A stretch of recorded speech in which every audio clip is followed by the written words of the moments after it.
Thanks, Alan, and great job for the number 22 car there as we welcome you to ESPN College Football Primetime from Donald W. Reynolds Razorback Stadium here in Fayetteville. You're watching the SEC on ESPN. Top turnaround team in college football, looking to stay on course for something big. Number 11 Auburn on the road, facing the Arkansas Razorbacks on Arkansas's senior day. As we say, hello everybody, glad you're with us as always alongside my partner Matt Millen. I'm Joe Tessitore. So after 8 games last year, Auburn was 1-7. Now they're 7-1. What's the quick answer as to why such a turnaround with head coach Gus Malzahn? Just a couple words, just the running game. Heck, they're running the football like Kozlowski wins the polls. This group right now is led by Trey Mason, just a junior. A year ago, they were averaging about 120 yards a game, almost 315 yards a game. Mason's been a big part of it, almost averaging 100 himself. Nick Marshall's the other way. Not big on the throwing. And in fact, today they're going to have to try to take that away and the run game. But Nick Marshall has been beating people up and down the field with his feet. He's been doing it early. He's been doing it often. And if Arkansas is going to have a chance today, Tess, they've got to stop that rushing attack. You have been able to stop Gus Malzahn's rushing attack. He has instantly gotten the Tigers back to where they always expect to be, contending for a title. And Brett Bielema, year 1 at Arkansas, after guiding Wisconsin to 3 straight Rose Bowls, has been applying his system, aiming for long-term success. They're currently in the midst of a 5-game losing streak. Arkansas won the toss, and they will receive. Corliss Marshall back for Cody Parker's kick, and he will take a knee. One of the big stories this week has been the health of the Auburn quarterback as we say hello to Maria Taylor. That's right, Tess. You know, Nick Marshall injured his right shoulder last week against Florida Atlantic, but Gus Malzahn says he will be his starter. That's despite the fact that he's been limited in practice all week. In fact, he did not start throwing until Thursday, but the staff believes that he's paid attention to detail in film and in meetings, and that should not hinder him here today. Thank you, Maria. So we will wait to see Marshall. For now, it is Brandon Allen and that Arkansas offense that could use a little boost with some explosion on the outside. We talked to offensive coordinator Jim Chaney plenty about that. They rely on their running game. Jonathan Williams will be the tailback here to start the game, and it's a good run to get things going. A first down push by Jonathan Williams. A nice start for that Arkansas offense. They've got to be able to run the football, Tess, and when they're on, these impact players brought to you by Chick-fil-A are the guys who do it. Alex Collins, just a freshman, exciting. Kiro Small, the fullback, really involved in the offense. And D. Ford, the defensive end out of Auburn, he's got to come up big against this run game. And Jonathan Williams, the lone back. As play action here, Allen had a lot of pressure on top of him that time. That was D. Ford, who has 6 sacks on the year for the Tigers. Those of you at home are thinking, is that intentional grounding? The answer is no. D. Ford got on top of him. He was still kind of on the outskirts of the pocket, but there was a receiver in the area, and so they won't call that. D. Ford leads Auburn in sacks. He's second in the conference in sacks per game, so he's been really good off the edge this year.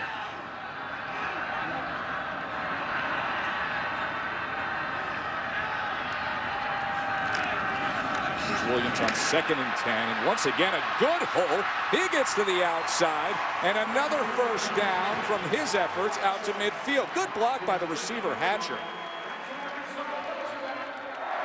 Brandon Allen, Tess, Brandon Allen is going to have to pick his spots. If they're going to win today, Brandon Allen is going to have to make the throws when they ask him. Look, this is going to be a team that's going to have to really rely on the run game all game long. But when Allen is called upon to make a throw, he's got to be able to be accurate. He's a sophomore. He beat out the fifth-year senior Brandon Mitchell back in spring ball. Mitchell ended up transferring to NC State. And once again, a big hole for Jonathan Williams, this time off the left side, finally taken down by Ryan Smith. Now, we talked to you about Alex Collins, but Jonathan Williams, just as capable. A thicker guy, harder to bring down, has really good instincts inside the tackles. As you can see in these last few runs, he has very good vision and quick feet in the hole. He has started every game, even though it's Alex Collins, the superb freshman, who comes in now, who has got more carries on the year. And there is number 3, the true freshman from Florida. 2nd and 1. Allen with time goes downfield, and they strike first. Javante Herndon. Oh. And was he juggling that ball? Yes, that's incomplete. As the stadium celebrates, the game officials counseling there in the back of the end zone, and they rule it incomplete as the coverage came from Jonathan Mincy. Watch the end of this play. We can't see the ball. It's away from us, and they're going to review that. He has to have, this would be a better, he has to have control all the way through. There's control. He's still, ooh, you know what? That's a tough one. No, he still doesn't have control all the way through, Tess. He was still bobbling it when he hit the ground. Mincy does a nice job with that arm over the top and follows through and rakes it. Incomplete pass. The previous play is under further review. There's the rake. Now he has to complete the catch. Right when he hits the ground, yeah, you can't there. You see the ball still bobbling. That's what the official sees. You see the side judge, the guy with the S right there under his back. That's perfect position for an official to be able to view it. That's James Carter, the side judge, with his SEC crew here, led by Matt Leffler.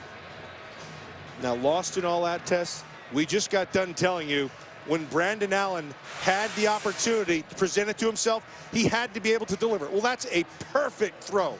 Herndon comes down with it, needed. See, right there, his foot is, one is out, one is in, but watch right at the end. Still bobbling, they'll call that incomplete. I think that's a good call. You have to complete it, Tess. You have to control it, rather, all the way through the completion of the catch, and that's all the way to the ground. Control through the process of the catch.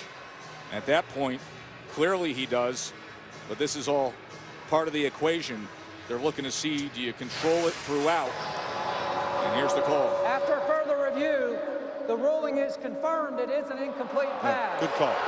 Well officiated, nicely done by the side judge, and also extremely well defended by Mincy. Never gave up on a test, followed through with that rake right through the offensive player. You know, that's exactly what we said when we started this series, opened up the game, that Jim Chaney, their offensive coordinator, was looking for. They wanted explosive plays on the edge. So it makes it 3rd and 1.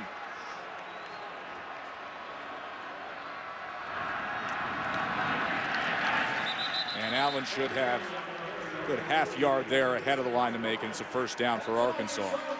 You know, this is a young interior with one exception. You have 2 freshmen on either side. You got Skipper 76, Kirkland 55. And I'm going to tell you, there's a guy, Travis Swanson, 64. Tess, I think he's the best center I've seen all season. And the coaching staff would agree with you. He has started every game of his career. Now 47 games for the senior center, Travis Swanson. What makes him good? He sees everything, but he's really mobile. He's very good to the second level, and they pull him quite a bit. Here's Alex Carter. You get a glimpse of the athleticism of the true freshman. Collins got some juice. You see those quick feet inside. They're not afraid to run him inside, and he has the speed to get to the edge. Collins, arguably the best freshman running back in the country.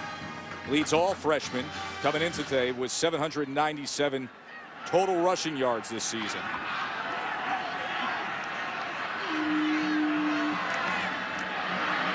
And here's Kiero Small, a useful senior fullback, comes in and replaces Collins.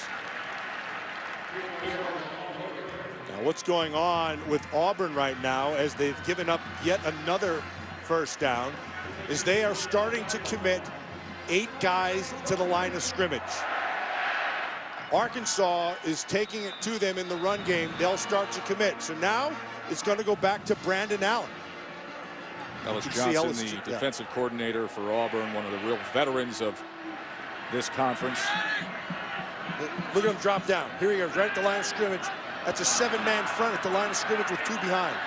Allen connects. The flag is down as he's able to get it to Hatcher.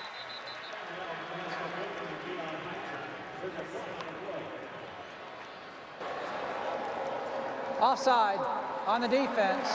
Number 27, 5-yard penalty. Replay first down.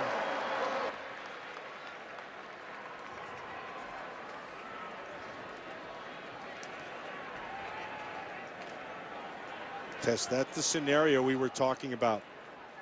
Ellis Johnson, when he starts committing numbers to the defense for the run game, then Brandon Allen has got to respond. He doesn't have to get everything. He just has to find the open guy and be accurate. Continue to move the chains.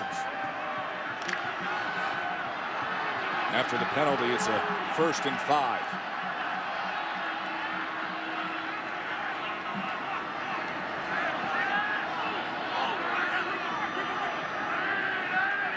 Here he comes down again. And they go with Jonathan Williams again, but he is stacked up right at the line of scrimmage. That was Casanova McKenzie with the tackle. You look up front against that Auburn defensive front. The one guy who really jumps out to me is number 90. Gabe Wright is a guy who's got some good quickness. He's got some explosion at the point. Right now he's taking his break, but when he's in, he's the guy who's the motor to that front. Here's Allen sprinting to the near side on 2nd and 5, tucks it, runs it, and slides about 1.5 yards short. Tess, Jim Chaney is the offensive coordinator for Arkansas. Just when we talked to him the other day, he said, look, we know we've been struggling, but we also know that we have a couple pieces of the puzzle. Ooh, Brandon Allen's limping right now. One of the things he wanted to do was get him outside and not be continually in one spot. And this is the part of the piece of the puzzle that that they wanted to utilize, was him getting on the edge. Looked like some of the Auburn players got the worst of it as they tend to Brandon Allen. The sophomore starting quarterback A.J. Derby, the junior transfer from Iowa, is warming up. Take a short break. See if Derby. Visit WatchESPN.com or download the Watch ESPN app to watch ESPN live anytime, anywhere. Brought to you by Vizio. Moments ago, Brandon Allen, the starting quarterback for Arkansas, was brought off the field in a cart and then walked once he got to the entrance to the locker room. Arkansas here on their opening 10-play drive of the game. They've gone 55 yards. There is Allen being taken off, and he's replaced by the junior A.J. Derby on this 3rd down and 1. I would load the box. You're counting on the fact they're not going to put the ball in Derby's hands. And they go with the fullback Small, and he breaks free for a good gain inside the 15. That was a good surge by Kiero Small. A.J. Derby started the game at Rutgers. He went 14 of 26, 137 yards, had a touchdown in that loss. His father played with that guy, his head coach Brett Bielema, when they were up there at Iowa. That's where A.J. started his career, played in only 3 games there. Trickeration here, Tess. And now they're going with the trick play. They go Wildcat with Collins. He's patiently looking for blocks, but he was contained right there at the line of scrimmage. So Derby transferred to a junior college and then eventually came to Arkansas when Dad's friend got the job here. Jim Chaney, the offensive coordinator, knows what he has exactly right here. And so I would expect to see a heavy run game. Now, Ellis Johnson knows the same thing, so I would expect to counter that with more people down inside to stop the run. Here he comes. Here they come down, tight coverage. That's smart. And here's Derby to pass, and that was batted down and intercepted. That is McKenzie. After D. Ford deflected it, McKenzie hauled it in. Auburn ball.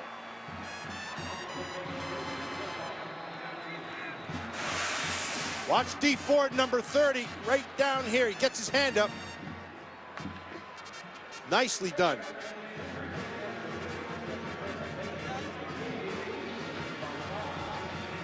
And then Casanova McKenzie. It'll be Auburn on offense when we come. ESPN College Football Primetime. Brought to you by Audi, Truth in Engineering. That is Old Main, the oldest building still standing on the campus. The University of Arkansas here in Fayetteville on Senior Day, hosting number 11 Auburn. And good opening drive there, 13-play drive and a red zone opportunity. Derby's pass deflected, and McKenzie comes up with the interception. So the running game of Auburn will get going here with Trey Mason, as he has done most of the year. He averages 94 rushing yards a game. That was a 15-yard gain to get things going.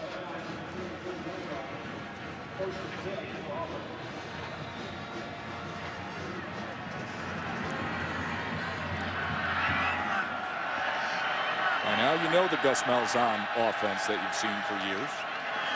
Up-tempo and a lot of runs out of the spread. Trey Mason again. The impact players brought to you by Chick-fil-A for this matchup of Auburn's offense against the Arkansas defense. Well, it's easy to see what they like with Trey Mason, and then Sammy Coates on the outside. Philon in the inside is a big-time player, and they've got to be able to get in. Flowers, 86, is also going to have to be part of the equation. Trey Mason off to a very good start, as he wants that tempo and that pace. Gus Malzahn can't go much quicker than this. Nick Marshall, and the quarterback quickly getting the ball down to the 33-yard line. 18-yard gain by the junior, and right to the line of scrimmage again.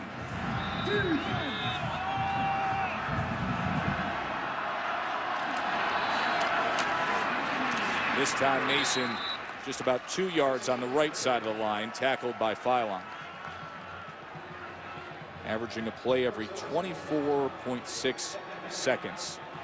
Nearly 6 seconds faster than they were a year ago. That's a dangerous receiver they have in Sammy Coates as well. As you see Gus Malzahn, the Arkansas native, directing traffic. And Brett Bielema, he's been pretty public about his distaste for up-tempo.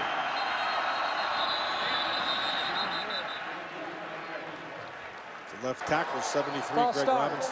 on the offense.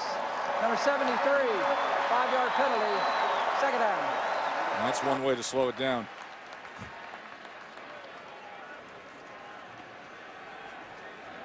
And there's a lot made between Brett Bielema's run-ins and issues with Auburn, and some on the coaching staff. They heated up even this summer at SEC Media Days. One of the hot topics is Nick Saban and Brett Bielema and their position against the hurry-up spread offenses. We'll get into a bit of that a little later on.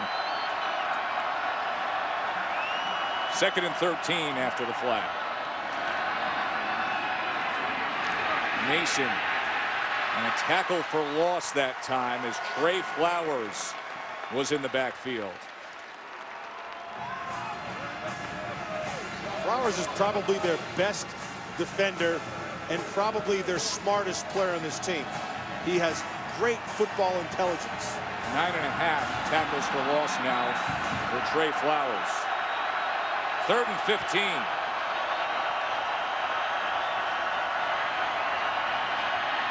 And they go with the screen, and Coates goes the wrong direction. And that green line you see is the field goal range for their senior kicker, Cody Parkey. And they're just beyond it as it stands right now. Flowers got into that, but Carroll Washington, number 21, that was a very well done. He read it right away. He saw Coach was getting in that screen, and he jumped it and got in on that tackle. So Stephen Clark in the punt, senior from Kansas City, been a 4-year punter for the Tigers. And he gets that back rotation here, just trying to pin them. And it takes a perfect bounce and is covered up right around the 2-yard line. Perfect execution on special teams by Stephen Clark and Sammy Coates. Exactly what he wanted, and he gets it as Clark pins him thanks to Coates.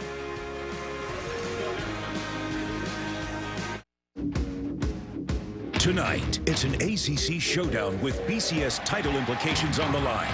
as the Miami Hurricanes take on the Florida State Seminoles in one of college football's most heated rivalries. Miami, Florida State, tonight, 8 Eastern on ABC. See if the Canes have an answer for Jameis Winston. Some of the primetime players in action tonight. Michael Sam, superb defensive end for Missouri as they play Tennessee, and then Winston against the Canes, and then get a good dose of Johnny Manziel in action once we finish up here. And as Arkansas back on offense with Brandon Allen, the quarterback, from their own end zone, stacked up. Boy, it was dangerous with Jonathan Williams, and good surge though by the entire offensive line just to create some breathing room on the second effort.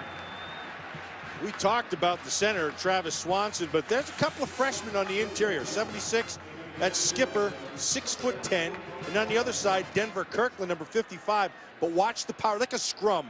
It just keeps on moving forward, and they got a little, about 2 yards there, maybe a yard and a half, 2 yards. Yeah, Kirkland and Skipper, the Razorbacks and UCLA, the only teams in the country to start at least 2 true freshmen on the offensive line. That's the tallest football player in captivity right there. 6'10" is Dan Skipper. Here's Williams again. And here comes the scrum. As he gets just beyond the 8-yard line, it was Whitehead the first to get to him. Now, people may be sitting at home. You see number 76 sharing going 6'10", 320 or 15 pounds, whatever it is. And I got to tell you, that's a disadvantage test. That's the big old. There's a scrum going on, and there may be a nice little tap.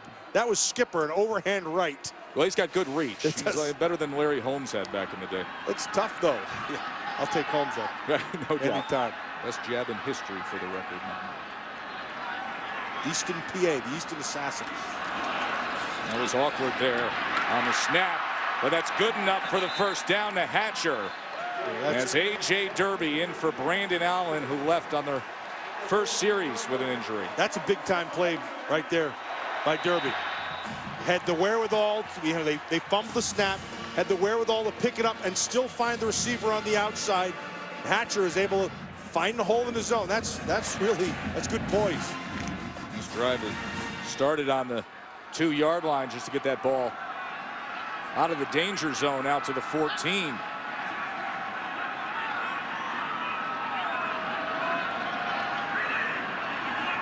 Here comes the safety, dropped again. And here's Alex Collins. And there's the explosive burst that Collins can offer up. That's good vision by Collins.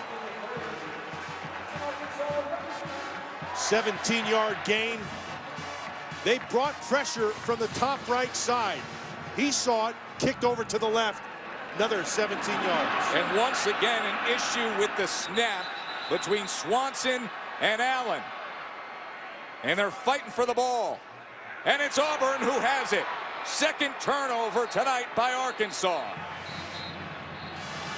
I think that's Chris Frost in the bottom of that pile. Yeah, there's Frost, the middle linebacker, coming up with the ball.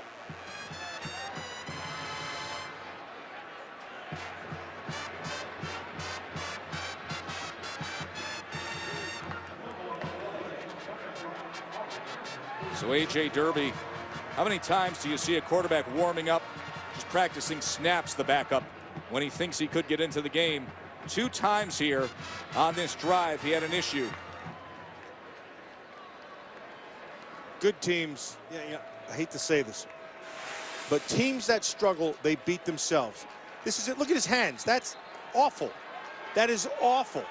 He started to pull out, and his hands were separated. You can't do that. I don't care if you're a freshman in high school, you don't do that. -8 turnover margin for Arkansas now this year. As Auburn starts from the 29. Trey Mason. And Mason is driven down. And a flag comes down. A horse collar. As Mitchell took him down at the 9-yard line.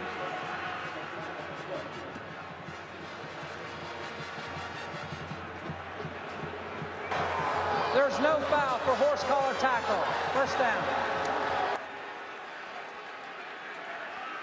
20-yard run by Mason. You see him at the end. He's got his hand up around his neck. Yeah, he's not down there behind the pads in the jersey there. That was a good call by the crew.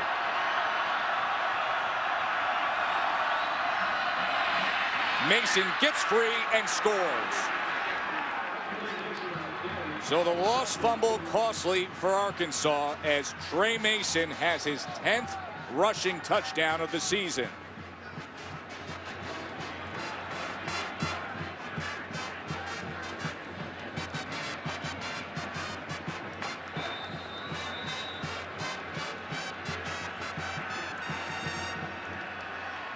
And that swinging gate formation, that was the stuff of much controversy early in the week between these staffs.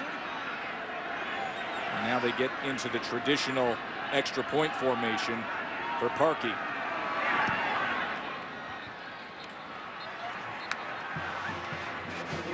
'85 in a row now, extra points for Parkey, as Trey Mason made quick work of it for the Tigers.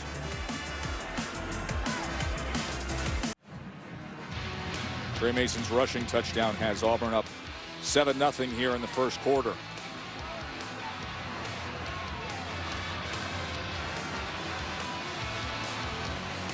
They have 3 races to go as NASCAR's Sprint Cup Series rolls on at Texas with a championship and history at stake. 2 former champs, Jimmy Johnson, Matt Kenseth, locked up atop the chase standings.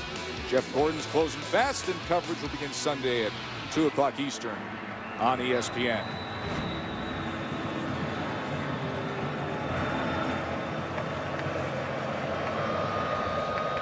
Marshall back deep with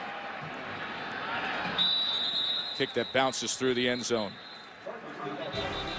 And take a short break. Number 11 Auburn up early.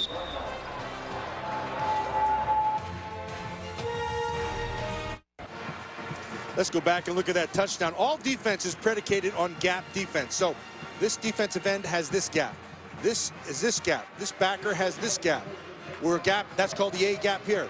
This backer right here, that's Brooks Ellis, has him, and on the outside that gap. Well, what happens at the snap of the ball, Brooks Ellis sees a hole and jumps back inside. So he didn't maintain the integrity of the defense, and Mason made him pay for it. Yep. Everything is based on discipline, Tess, and if you don't have the discipline, you get scores like that. Look how well Auburn's doing, outscoring opponents.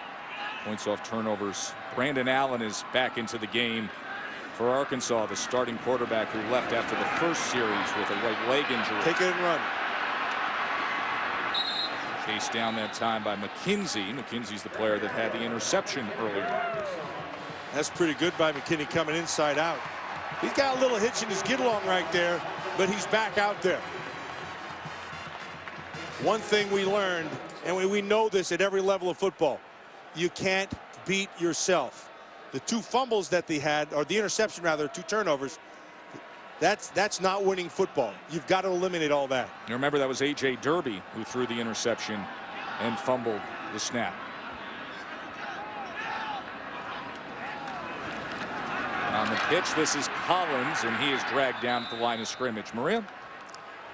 Yeah, guys, Brandon Allen sprinted right back on the field, and he told his team, especially Alex Collins, that he was completely fine. Now, it looks like he has a little bit of a shin wrap. There's a lot of extra cushioning on that right shin. You see he still has a little bit of a limp, but he's been trying to run it off here on the sideline.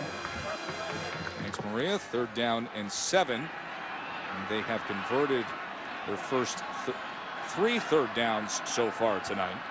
Looks like they got tight man coverage outside, Tess. He just threw it at the feet of Williams as there was a bit of pressure on him that time. And a flag does come down. And it comes down out at the 43-yard line on the near side. I like what Ellis Johnson did there. He went tight man-to-man and tight underneath. They were going to try to run a screen, so they jumped it right away. There's nowhere to go with the ball. After the play, personal foul, unnecessary roughness, number 11 on the defense. That's a 15-yard penalty from the 6-yard spot. Automatic, first down. All right, Gus is hot over that. That's his cornerback, Chris Davis. The best cover corner, as they had defense that play well, but instead it's going to be now a first down for the Razorbacks. Well, Gus ain't too pleased with that one, is he? No.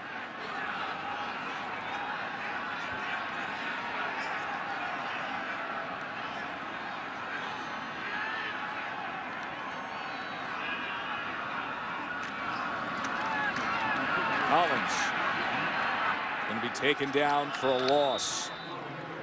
Let's go back to that 15-yard penalty with Chris Davis. Yeah, watch, it's right down here. See that? Smashed up with Cowan. Yeah, game's fine. And then, boom, they came back, and that's what they're going to call. They're going to call that every time. There was a push from the offensive player first, and the second one is what got called. Malzahn not too pleased.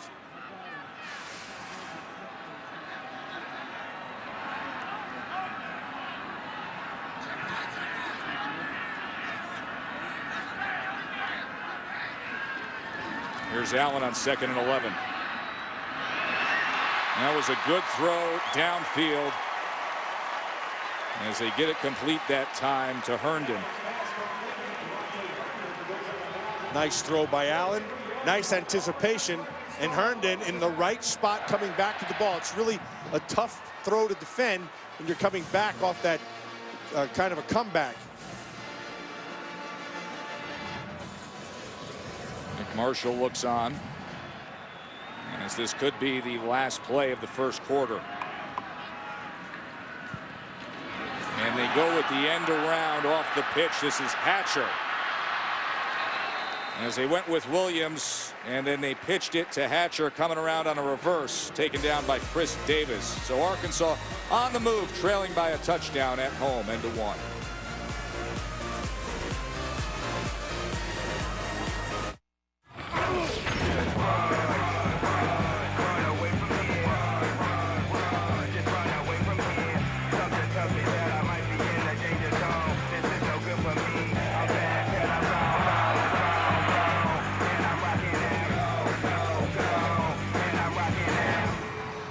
Joe, Matt, and Maria with you, ESPN College Football Primetime, as you're watching the SEC on ESPN. Start of the second quarter here between number 11 Auburn and Arkansas. Arkansas 8 quarters now without scoring, but they're moving the ball here against the Tigers. 2nd and 5. Another 8-man front there. Ellis Johnson is daring him to throw. Said they pitch to Williams, who gets outside, and he's going to toss it downfield. And that is beyond the reach of Herndon. So we have seen a few trick plays already by offensive coordinator Jim Chaney. Just trying to spark something with a team that, you know, that stretch of 8 quarters. Remember, they scored first against South Carolina back on October 12th, and then 111 unanswered points when you tack on the 7 here by Auburn tonight. Jim Chaney, he's been around it. He knows what he has. I really liked visiting with him yesterday. He knows exactly what he needs to do, and he knows he's going to have a little bit of luck too. And here's the nice 3rd down. See if any of that luck shows up. They run it straight up the middle with Collins, and he will move the chains as Arkansas will have a first down at the 23-yard line. Well, the luck didn't show up, but Collins did. And what he did is he's following inside Travis Swanson, that senior center. You're going to watch him. Nice block on the backside, and then here comes the big skipper. Picks up 15 on 3rd and 5, and that's a big deal.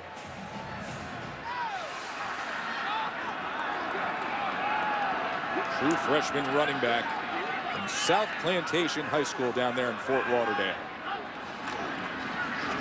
End around with Hatcher. Initial contact was made at the 20. He got about another 1.5 yards after that. Tess, one of the guys that you and I really liked, we were talking about this Arkansas team, is the fullback Kiro Small. Not a real big guy. Team captain. Yeah, tough guy. Tough guy, good hands out of the backfield. But you want to talk about power, and you want to talk about getting the dirty work done, Small gets it done. Going to go Wildcat here this time with Kiro Small. And here he is, Matt, as he just tries to get a little had leverage that time and go ahead for 3 yards. What an interesting road to arrive at this point his senior year for Small. He went to Valley Forge Military Academy over near you. Oh, yeah. Didn't work out. He left. Worked at his dad's t-shirt shop in Baltimore. Decided to go back to football. Played a little JUCO. Came to Arkansas. Broke his foot. Missed a year. Medical red shirt. And now this, his 5th year. And he gets it. And he loves it. And he's a good player. But we're down to 3rd and 4 here. 3rd down and 4. Allen with time, going to take a shot. And that was Herndon who was running out of bounds as Allen put it to the outside that time. So it'll be 4th down.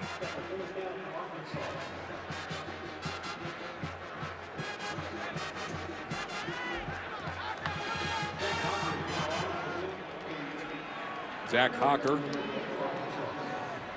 He's 5 for 5 inside of 40 yards this year.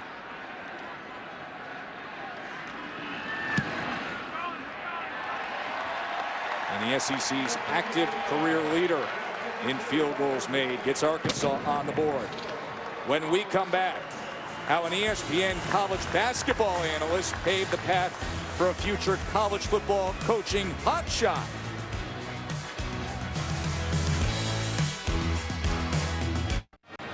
Auburn's Gus Malzahn was once a legendary high school coach back here in Arkansas. In fact, he was hired at Shiloh Christian High School nearby by ESPN's college basketball analyst Jimmy Dykes, who was the AD. Maria? That's right. You know, Jimmy, you were a basketball player at Arkansas. Your wife was a cheerleader here, but you ignited the career of Gus Malzahn when you hired him at Shiloh Christian. What were some of the characteristics you saw in him that made you want to give him the job? You know, I saw the same things I see in Gus Malzahn tonight, same things I see in Brett Bielema tonight. Great coaches all across the country. You know, I saw a determination, a drive, a passion. I saw a guy that could see the finished product before the finished product was ever there. So it was a no-brainer for me when I talked to him, but I never thought the day that I hired him at Shiloh Christian High School he would be the head coach at Auburn like he is tonight. So I'm very, very happy for him. Well, let's talk about the very first time you were on the field with him. The first game you played Prairie Grove, and it was a loss. What do you remember from that game? Oh, man, it wasn't a good start, I can tell you that. You know, about the middle of the 3rd quarter, we were getting hammered like 35-0. I was standing by Gus, and our own fans hollered down at me, "Hey, Dykes, way to hire a coach." And we kind of both looked at each other and kept going. And you know what? The other team's players were helping us with the cramps. That's how bad it was. We'll get back to Jimmy in a moment, but that was an onside kick attempt that was recovered by Auburn Offside by Mitchell. On the kicking team, number 83. That 5-yard penalty enforced from where Auburn recovered it. First down. Auburn. Now something very unique by Brett Bielema. 3 kickers in the center of the field there. It was John Henson who did the kicking. All 3 of them, Hocker, Henson, and Irwin Hill. They could go in any direction, and this is what they came up with. So an onside kick in a 7-3 game in the 2nd quarter. Let's get back to Maria with Jimmy Dykes. You know, Jimmy, you also moonlight as a football analyst. I know everyone knows you as an ESPN college basketball analyst, but what do you think about this Arkansas offense? I know you're a little bit of a fan. You've come to a lot of games. Tell me what you're seeing. You know, I love the system that Brett Bielema has in place. You saw in that opening drive, you know, they hammered that ball right at Auburn, went down, and that's what Brett Bielema has always done. He's had roadside, tractor-size offensive linemen. That's what he's going to build it around. If you look at Arkansas's best players, they're in that freshman and sophomore class, and that's really hard to handle in an unforgiving league like the SEC. But he's going to get it done, I have no doubt. All right, well, thanks so much for joining us, Jimmy. All right, anytime. Nice visit with Jimmy. Here's Marshall now as he finds Grant out of the backfield, and Corey Grant lowers the shoulder, and they'll move the chains as Auburn has a first down. Onside kick there, Matt, after putting a field goal through. Well, Brett Bielema knows that the deck is stacked against him. He understands that. So he's trying to even the deck a little bit, but it didn't work right there. And instead, he gives Auburn a short field.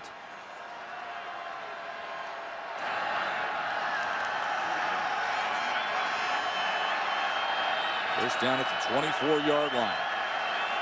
As Trey Mason has come back in as the tailback with Nick Marshall in the backfield. And here's Mason, and look at that hole for Mason. Another first down for the Tigers to the 12. It's just the quickness Now, once he sees a little bit of light, he's in it really quickly, Tess. Quick to snap again as Mason spins his way this time to the 7-yard line.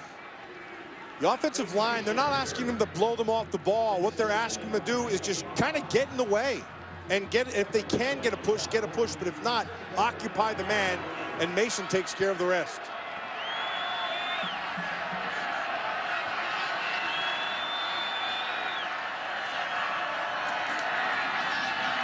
Marshall, can he get to the edge?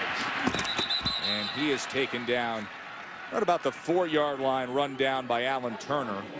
Alan Turner's made a couple of really nice defensive plays.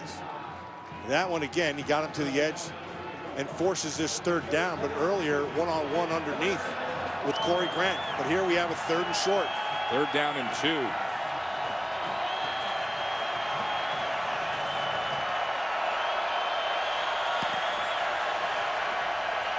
Mason lined up behind the fullback Jay Prosh, and he easily goes in again for his 2nd touchdown of the night.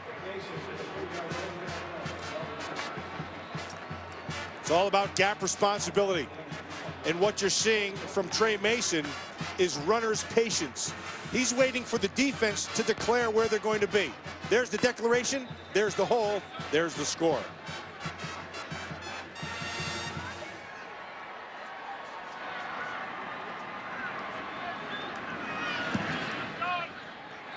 And Parkey makes it 14-3. Mason has scored a rushing touchdown now in 6 straight games. 13 of his last 16. He's on a roll.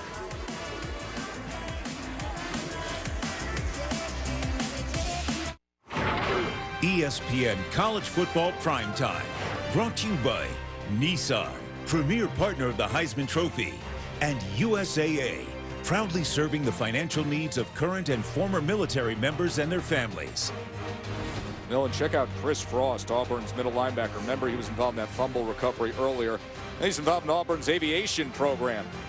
Up, and away for Chris Frost. They showed him that program on his recruiting visit, and it was a big part of why he wanted to come to Auburn. He said, listen, I want that to be my major. Exactly. He's made the most of it. That's a nice nexus. When you have a guy who they have something that he loves and it's in him, you're not going to get it out of him. And so it's good that he can go study it and take advantage of his football playing down here and get a good degree. He had the fumble recovery earlier, set up their first score. So go for a touchback as we check in with Wendy Nix. Joe Tess, thank you. It's a Taco Bell studio update. It takes us to Florida and Georgia playing in Jacksonville, and the Gators have made it a game. Here's Tyler Murphy on the carry as he dives into the end zone, 14 yards. The Gators had been trailing 23-12, so they go for 2. Murphy to Clay Burton, 23-20. Tess. Thank you, Wendy. So 23-20 down there in Jacksonville as Arkansas trailing by 11 now, back on offense. And they go with the fullback Small. Talked about offensive coordinator Jim Chaney, and I thought it was realistic with what they needed to be today. And so far, what they've needed to be is a team that tries a little of everything, Matt. Yeah, and keep them off balance, and they've done that. And Jim Chaney knows that he's got some limitations, but he's going to take some shots. They haven't worked. This one was, that one came up short on the onside kick, gave him a short field. They have been able to string together some drives. They need to get 7 instead of 3. Here's Williams. And Williams charges ahead to the 34-yard line. It'll be 3rd and 1 there. So an onside kick earlier in this quarter. Tried the halfback option pass, a couple end arounds. And they've run Wildcat. As Chaney had an interesting quote. We asked him an overall summation of his offense. He said, we're a fragile offense. Yeah, fragile, and he knows it. But now, right here, okay, they've been running to the inside. They've been trusting Swanson and those 2 freshmen. Let's see if they do it again. They go Wildcat again, and Collins was trying to fight for that, but I think he's going to be, well, at least the one official on one side running in was saying short, but now you see the line judge coming in, and I think he may give him the spot, and it is a 1st down for Arkansas. They're liking the inside run game. They've had success in the inside.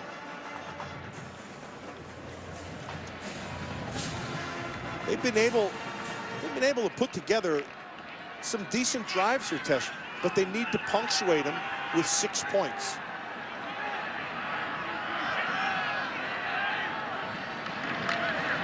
Here's Collins. And Collins was met that time by Kenneth Carter. Gain of about 2 yards there. Well, we got a big one for you Thursday night on ESPN. Pac-12 game of the year, and the Heisman frontrunner right now, Marcus Mariota, and number 2 Oregon taking on 5th-ranked Stanford.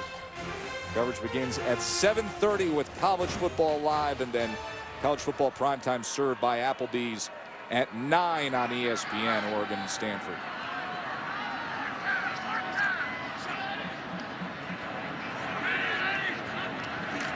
Second and 8. Here's Allen. He's just 1 for 5 passing.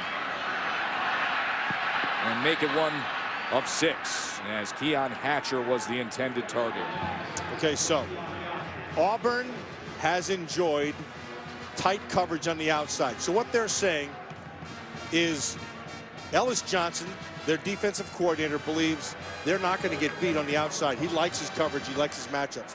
That frees up an extra defender to get down into the run game, or an extra blitzer or rusher if you're looking at this in 3rd and long.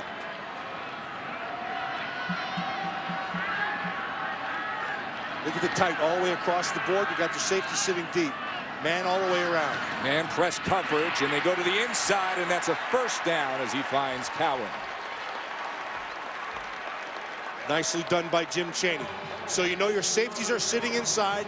You get your 2 receivers on the outside, and you just run the slants. You take the inside guy. He's got to come in hard. And then the outside, that should open that whole area up on the outside, and it does. First down. That's a defense called by Ellis Johnson. Spent a year as the head coach at Southern Miss, and comes to Auburn. They've seen improvement with their scoring defense rankings under Johnson. Now the inside run by Williams, who's had success. Check in with Wendy again. Tess, thank you. These two teams have met every year since 1927. Navy and Notre Dame. Terry and Folston, the 1-yard plunge, and the final tally, 38-34, Irish win. Navy always gives them troubles. Notre Dame needed everything they could get together today to get past the midshipmen. Big Louis Nix was not playing today. I'm sure that run game, which Navy has, gave his backup some problems. And take 350 pounds out of the middle of that Notre Dame defense. 2nd and 6 now. Allen gets it complete for a first down. That was a good pass to Hunter Henry, who's been the breakout true freshman tight end, the team's leading receiver. Hunter Henry is a guy who they've been relying on more and more as the season has gone on. Now he's learning it. He's still picking it up. He's a work in progress and will continue, but he's going to get better and better. Just a freshman. Had over 100 yards receiving against Texas A&M. He's the only tight end in the SEC with a 100-yard receiving game. Here's Allen again. And he was looking for him on a seam, but he overthrew it. Can't do that. Said that earlier. When you have an opportunity in games like this, and you're Brandon Allen, you can't waste it. He has the middle of the field wide open. Got to throw that to the inside. Yeah, you got to throw it back inside. There's no help inside. Now Henry put himself in position. Allen didn't deliver.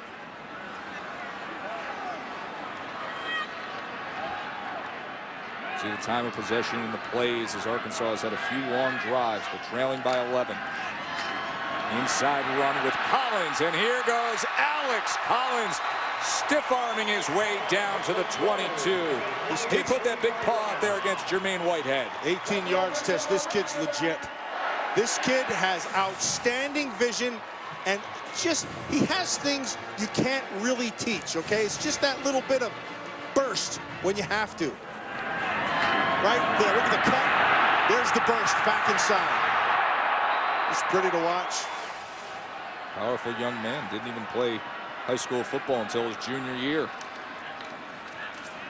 Ran into his own man that time and then tried to regain his traction, but couldn't get much going that time as Angelo Blackson was hard to get past. You could see what Brett Bielema is trying to do here. And he's got some pieces of the puzzle. You have the two big freshmen on the inside. You got your running game. You have Williams and Collins on the outside. He's got to get a couple more people up front, some big guys, and he needs some speed.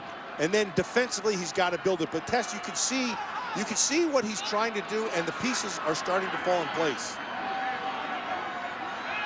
Get another drive of double-digit plays. Only that field goal to show for it for now. I think that ball may have been touched as Allen was trying to come forward with it, as Kenneth Carter was getting around towards Brandon Allen. It looked like he may have disrupted his throwing motion there. Yeah, it did. Yeah, you're going to watch him on the backside. You're going to see it coming right there. That was big Kenneth Carter coming to his backside. They tried to pull the guard, Skipper, from the inside out. That's a tough block. And Carter's coming that hard. Remember, Skipper's the true freshman. One of two in this offensive line. 3rd down and 12. They only bring 4. Allen over the middle, and it'll be 1st and goal. Razorbacks. Keon Hatcher with the reception. That's really smartly done by Brandon Allen. He saw the zone. He knew the weakness of the zone was right down the middle. They split the safeties, and Hatcher had to get to the middle of the field. Watch the protection. That's a pickup of 20 on 3rd and 12, and that's money. Tess, they've got to get 6 points out of this drive. Wildcat with Collins again. And that leg drive is going to have him working down towards the 3. He was trying to follow his 242-pound fullback, Kiero Small. They keep trusting that interior. They put a lot on Travis Swanson. We've talked about Skipper a couple times, but there's another freshman on the other side, Denver Kirkland, number 55. They put a lot of that interior. 3rd trip into the red zone in 4 possessions for Arkansas. They got to cash in here.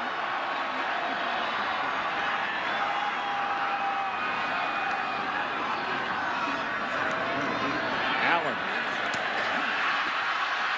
Small as he tried to extend himself, but was cut down by Chris Davis just outside the 1-yard line. It'll be 3rd and goal. Good close by Chris Davis Jr. Sets up this 3rd down. Red zone defense has been solid for Auburn this year.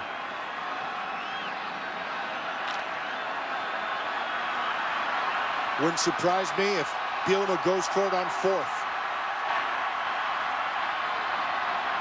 Let's see what they get on 3rd. Stacked up was Williams. Nice. 4th and goal now. That's good, tough defense.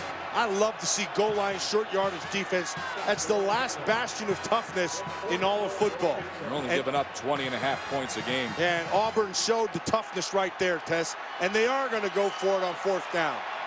There's Mitchell who had the tackle there. Here's 4th and goal from the 1.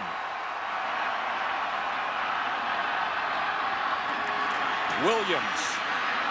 Not a chance. It was Mitchell again. And Jake Frost has a goal line stand by Auburn. Just shuts down that effort. 3 red zone trips for Arkansas.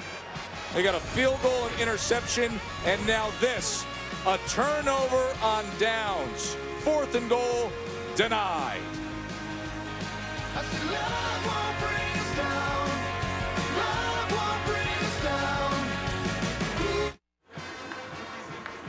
ESPN College Football Primetime as you're watching the SEC on ESPN from here in Fayetteville, where the home team on Senior Day trails 14-3 in the most storied conference in college athletics. That'll have a new network The SEC Network launching August 2014. For more information, you can go to getsecnetwork.com. Fall's next Saturday will be filled with live football on the SEC Network. Non-stop coverage of undoubtedly the most fascinating conference in college sports. So after the goal line stand, Auburn looking for breathing room now, and Nick Marshall and that offense will provide it with Trey Mason. Let's go back and watch Ben Bradley. He is the key. Watch this, number 50 on Swanson. He just absolutely blows the middle of the offense up. Now everybody does their job. Frost comes up and makes a hit to the fullback, but Ben Bradley, that was a great play.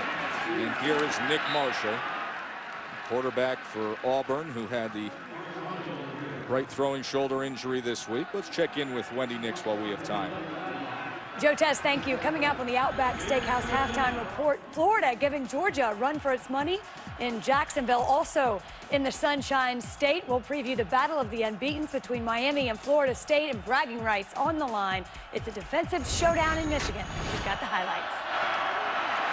Look forward to it, Wendy. This was Trey Mason there on 3rd and 1, as it'll be a first down for the Tigers.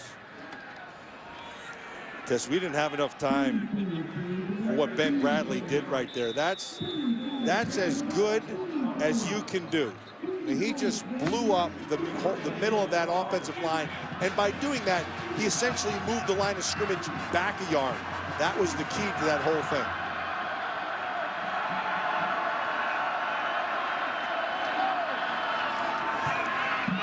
Mason again, as he's been getting a lot of work now. 13th carry, tackled by Braylon Mitchell. This is an offense that you think is so complex, but they really only have a few plays. They just do it really, really well, and they window dress everything. Yeah, that's what they do. They run about maybe 4 or 5 plays, but what Trey Mason brings to this thing is some patience. He'll jump inside, make you declare, and then he's back outside and off to the races. Marshall looking for running room, but he is going to be taken down as a flag comes down. It was Brandon Lewis who was the first to get to him.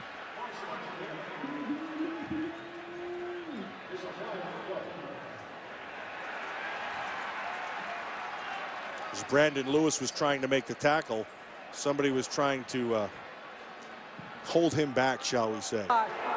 Holding on the offense, number 56. That penalty is declined. 3rd down. And that's Avery Young, who has started the last 3 games.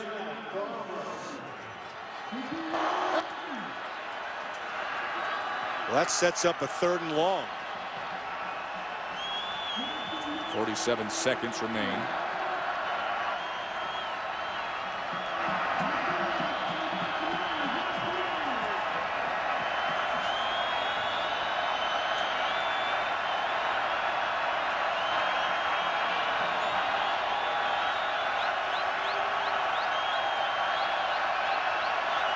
They have him spread out. I wouldn't be surprised to see a draw here to Mason.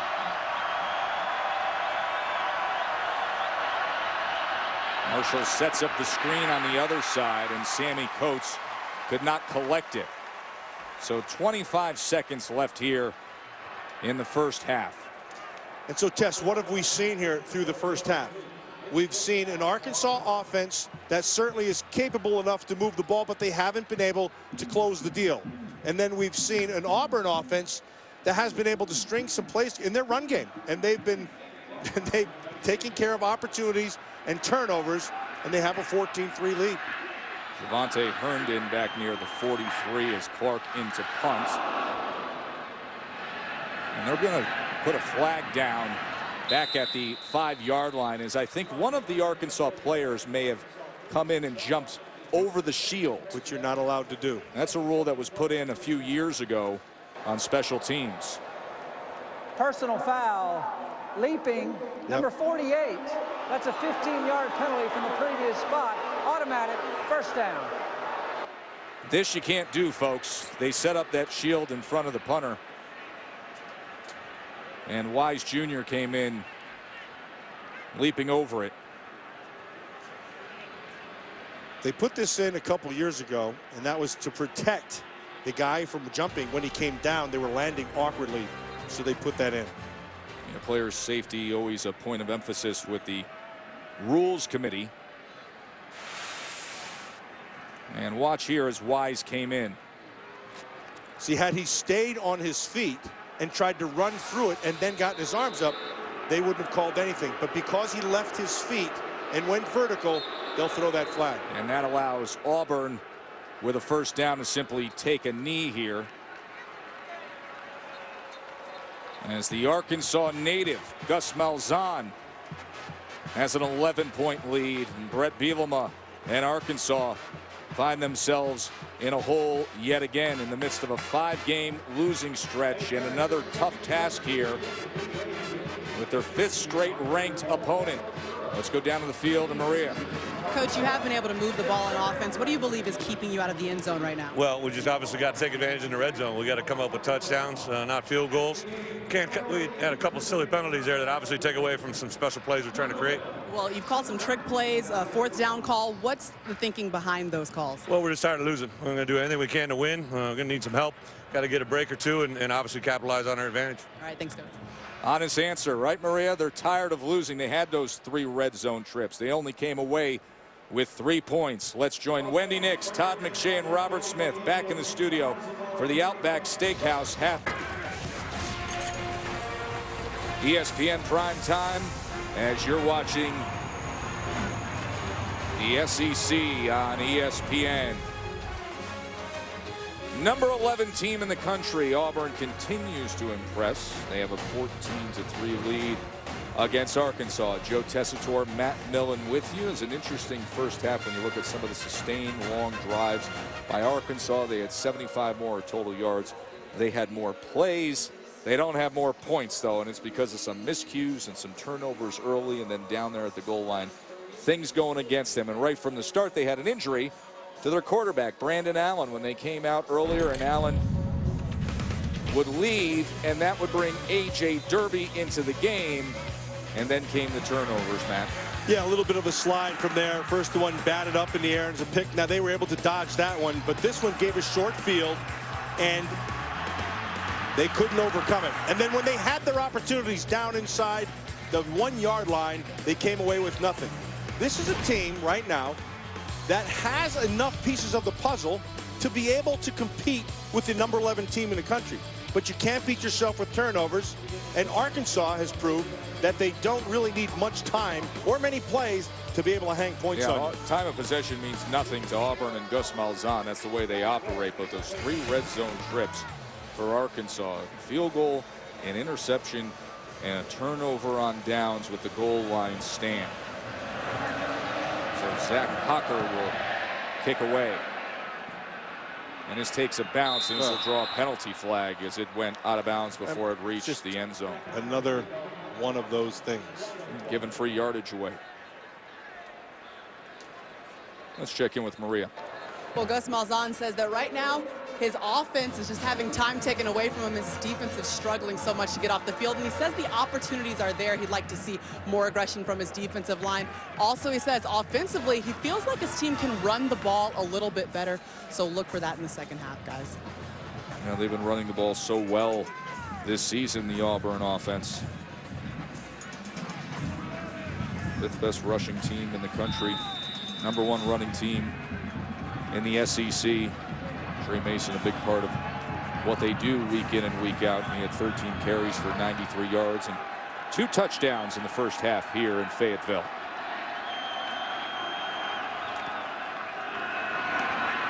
Marshall trying to find a crevice there in that defensive line. The first half, Tess, when you talk about Auburn, you're talking about Trey Mason. Trey Mason was their workhorse. Trey Mason's a guy, 13 rushes, 93 yards in the first half alone. He's been a one-man wrecking crew. And so to counter him right now, I think you have to load this box up, which they're dropping the safety down now. 2nd and 7 as they get it to Lewis, and a first down for Auburn as Lewis gets out to the 49-yard line, brought down by Eric Bennett. One of the things that cripples Arkansas's defensive coordinator, Chris Ash, is they don't have cover guys, so they can't really lock guys up. They've got to play a lot of zone behind them, and in every zone there are holes. Another first down run by Trey Mason, as Washington finally corralled him, but he gets just beyond the 45-yard line, close to the 44.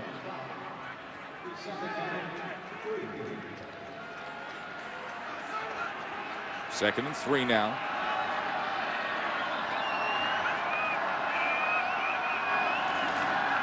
Marshall quickly getting it to Lewis again, and Ricardo Lewis turning the corner. Another Auburn first down. When you're gonna, this is a typical Gus Malzahn offensive play call. If you're gonna sit in a zone and you're gonna sit off that far, then I'm gonna throw it to the open guy. I mean, just let him run with it. You see the cushion again here. And here's Mason bouncing it to the outside and then running over Tevin Mitchell. You think about how effective and efficient Auburn consistently is on offense. Yards by down on first down, they are consistently setting themselves up this year for 2nd and 3. I mean, look at these numbers, over 7 yards first, 2nd, 3rd down. They will gash you.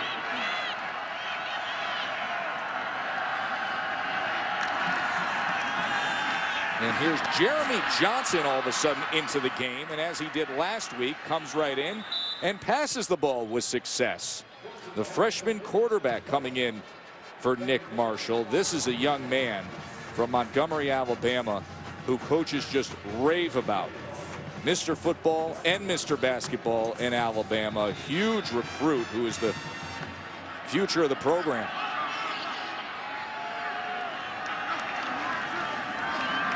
Trey Mason straight up the middle as he gets inside the 10. Well, Johnson's got himself a big arm, and they love the way he throws the football. And if you add that piece of the puzzle, a consistent throwing arm to this piece of the puzzle, this offense, they're going to be really tough to stop. 2nd and 3, and that time he was stacked up. That was Braylon Mitchell finding Mason. So it'll be 3rd down as Johnson comes out and Nick Marshall comes in. So mid-series, they swap out Marshall and Johnson, and now here on 3rd down, they go with the more experienced Nick Marshall. And the crowd senses a little bit here, so you got a little bit of life, which has been a dead first half in this crowd. Mason remains the back, and he will have a 1st and goal for Auburn.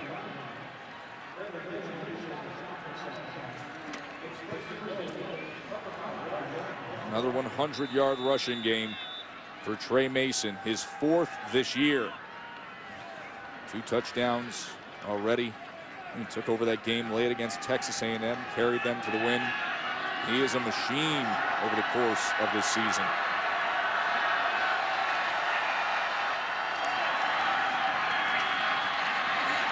That time he was stacked up as DeMarcus Hodge was able to fill that gap. They're not very varied in their running game. They're just very efficient. You spoke about it earlier. They'll give you different window dressings on the outside. By that I mean they might give you different formations, different personnel groups on the outside. But inevitably, if you look from tackle to tackle and in the backfield, it's the same look. And keep it simple, but they do it well. 2nd and goal. Just like that, Trey Mason. His 3rd touchdown of the night. As Auburn comes out here in this first possession of the 2nd half and goes right down the field. So those of you who haven't seen this Auburn team, you're sitting at home now and you're watching this, and you're sitting there saying, how the heck can this be the same team as a year ago?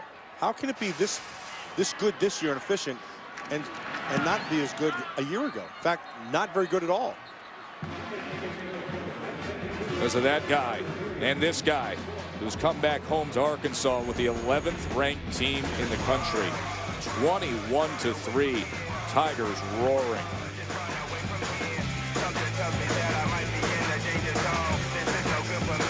Visit WatchESPN.com or download the Watch ESPN app to watch ESPN live anytime, anywhere. Brought to you by Vizio. That is the best turnaround team in college football. 1-7 last year through 8 games, 7-1. And with a 21-3 lead, they're looking for win number 8. Watch, they're going to take this as a stunt. They're going to take DeMarcus Hodge. They're going to run inside. When that happens, you're the linebacker, Lake. You have to attack this because they're going to pull a guard and come back up inside. And then the other backer has to hit this hard. It's all about gap control again. If you hesitate, you lose. They hesitated. There's 6. Trey Mason, 120 yards and 3 touchdowns for Auburn. What does Arkansas have for an answer? Stick around. We'll find out together.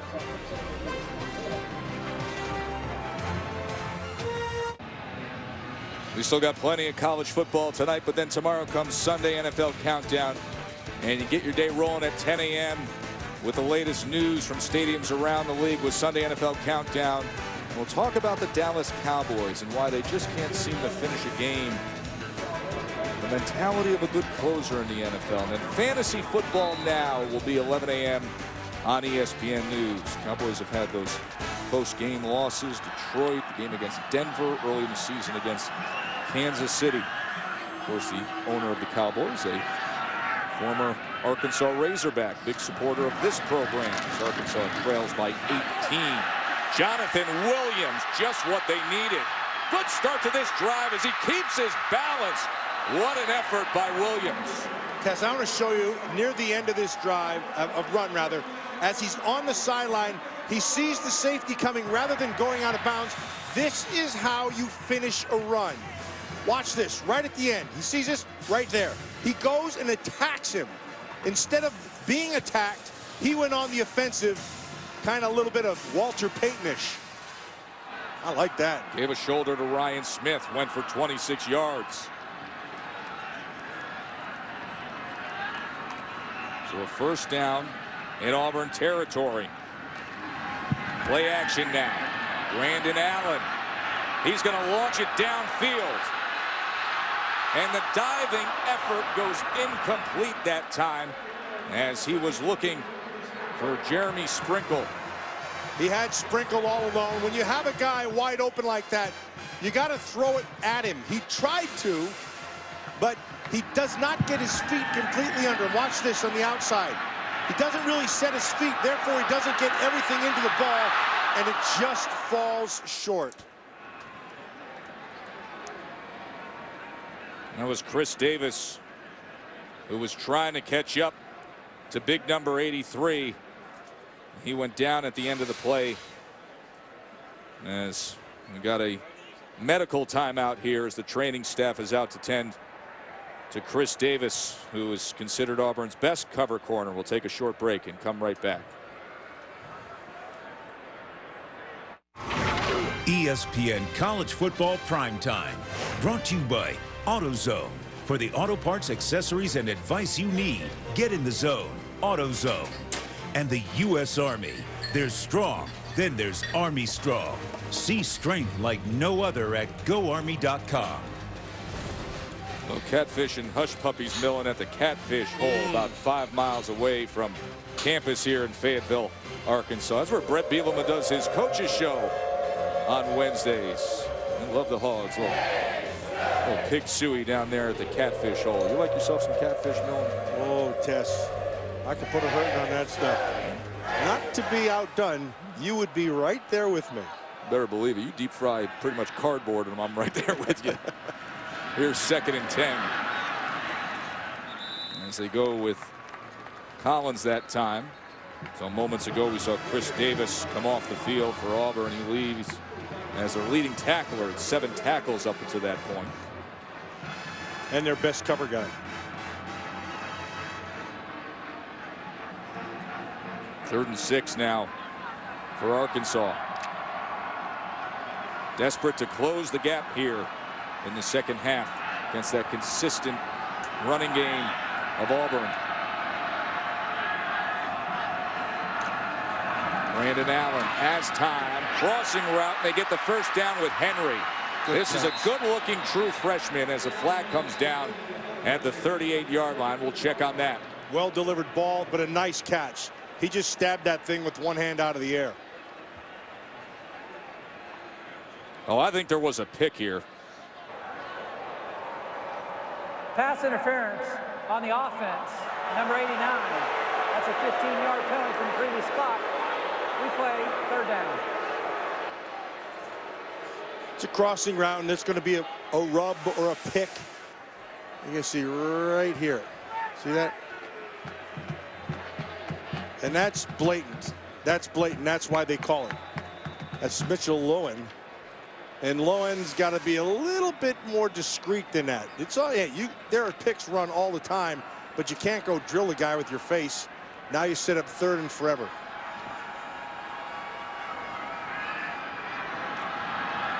They're down in 21. And they will just go on the ground with Collins. And Collins is taken down right around midfield that time by Jonathan Mincy. So that penalty put him in a tough spot. Tess, this Razorback team is close. They're not that far. They have some good players. They've been beating themselves. I mean, I don't want to take any away from Auburn. Auburn is proving what they are. But Arkansas is not that far off. 239 total yards for Arkansas. Auburn's 189. But some of these drives have come up short, or they've turned it over, or penalties getting the best of them, like it happened right there. So Sam Irwin-Hill on to punt. Quan Bray's going to let it bounce, and Irwin-Hill does his job on special teams. Talk more about Gus Malzahn and his ties to this state when we come back.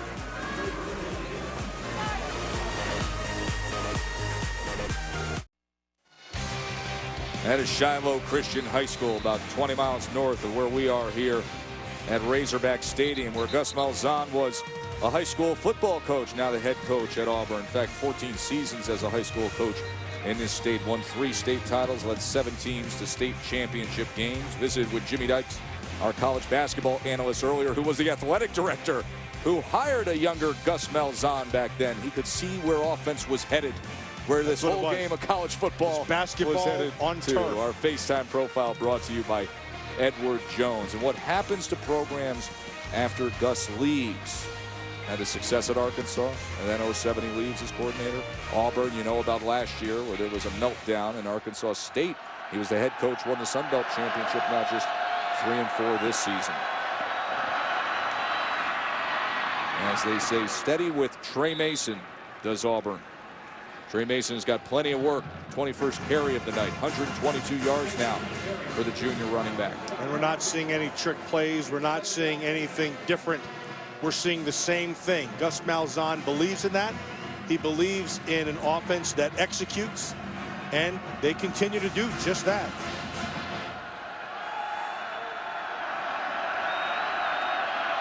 Second and 8. Nick Marshall's only thrown the ball 5 times. Here he is on the ground, and he was met by the 345-pound Hodge and Trey Flowers, the 265-pound defensive end.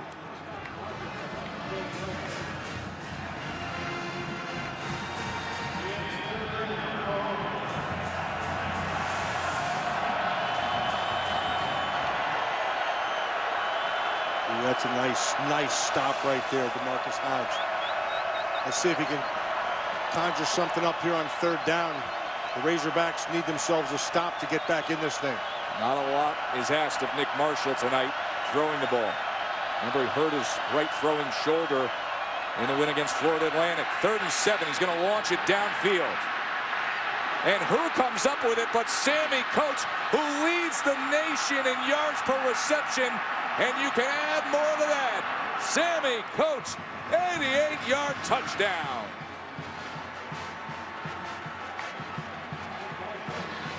The coverage was all over him, but Coates came up with the ball. Mitchell misplayed it, and another big play later, and Coates has himself 6 quick. Watch this, ball's underthrown. Mitchell misplays it. He doesn't locate it in time. Coates does. And the rest is history.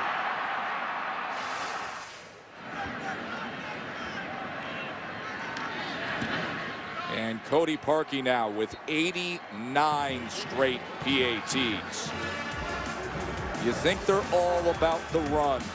And then all of a sudden, Sammy Coates just flat out outruns everybody. Nick Marshall, 7th passing touchdown of the year for the junior.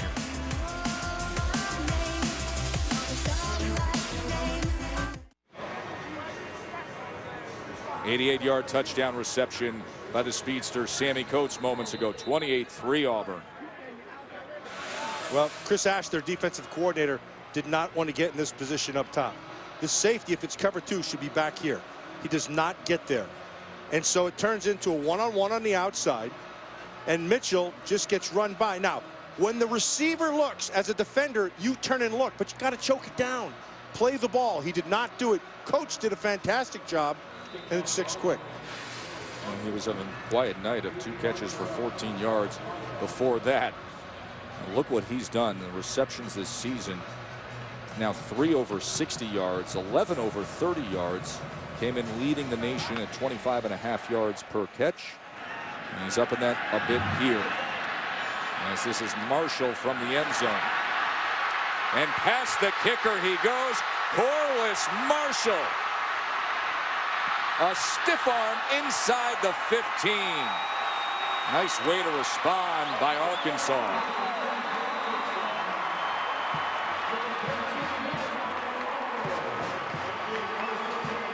See Jonathan Mincy, Auburn's starting cornerback, slow to get up at the end of that. And Mincy saved the touchdown. He took a great angle on that one and was able to force him out of bounds, or this is 6 quick.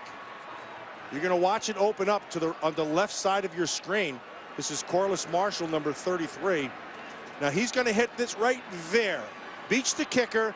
Now you've got to get an angle if you're a defender. Now look at that. That's a fantastic angle. That is as good as it gets. And it works, gets him out of bounds, comes up a little lame, but he saved the touchdown. The thing that's so impressive about that is, if you've never played the game, on every step that you're running, you are adjusting to the speed and the position of the guy who has the ball and is trying to score. And so every step you take, Mincy had to make another choice. That's a fantastic job, Mincy. Starting cornerback out there on kick coverage. And he came up with the angle and the speed and the effort as the ball is placed on the 13-yard line. Sometimes, Tess, it doesn't matter how many good calculations you make. Their speed is just too amazing. And I'm watching Auburn here, and I'm thinking back to a guy who was just off the charts. His name was Vincent Bo Jackson. He was a pretty good one, wasn't he? And Bo Jackson used to routinely outrun any angle you could put on the field. Angles didn't matter for Bo. No, they didn't. My old teammate, boy, he was a fun one to play with. So here's another red zone trip for Arkansas. All they have is a field goal to show for it. They're going to pass again. And this ball is incomplete as he was looking for Hunter Henry. And that's the second halfback option pass we've seen from Arkansas tonight. And so if you're sitting at home, you go, why do they have the running back throw it? Well, the answer is this: they've been running so well that by getting him to the edge, you can get a commitment from those defenders up front, and then you can dump it over the top just a little bit too long.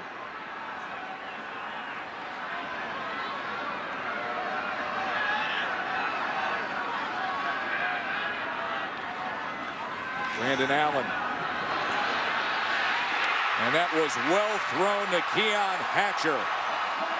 Touchdown, Arkansas.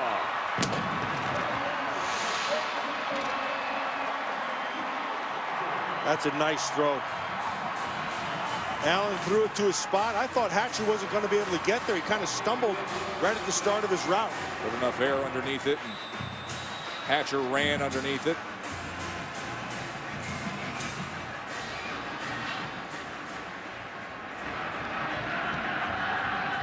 Auburn has the big play on one end as Sammy Coates went for 88 yards. But then Corliss Marshall had the 87-yard return to set up this.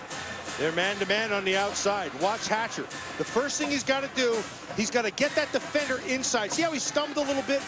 but he was able to get the defender to the inside of his hip, and that gave you leverage to the outside. There's no one else out there, so the quarterback has an area to throw to. Brandon Allen was happy with that throw, and he should be. Allen left the game injured in the first quarter, came back, and now the 9th touchdown pass for Brandon Allen this year. Got an NFC North showdown at Lambeau Millen come Monday night on ESPN. Brandon Marshall and the Bears going up against Aaron Rodgers and the Packers. Monday night countdown will get you started at 6:30 Eastern, and then Bears-Packers, classic rivalry, 8:25 on ESPN. How you see that one? Lombardi versus Hallis. It's going to be, the Green Bay Packers are getting better. Their running game is coming along. Lacey, you know who they remind me of, Tess? They remind me of an old John Brockington and MacArthur Lane.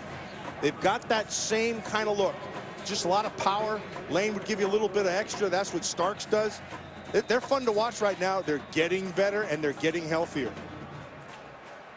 Arkansas hopes to keep getting better as the year continues and somehow pull themselves out of this slide. 5-game losing streak, facing their 5th straight ranked opponent here tonight against Auburn. As Mason will just take a knee, and we get to visit with Wendy Nix.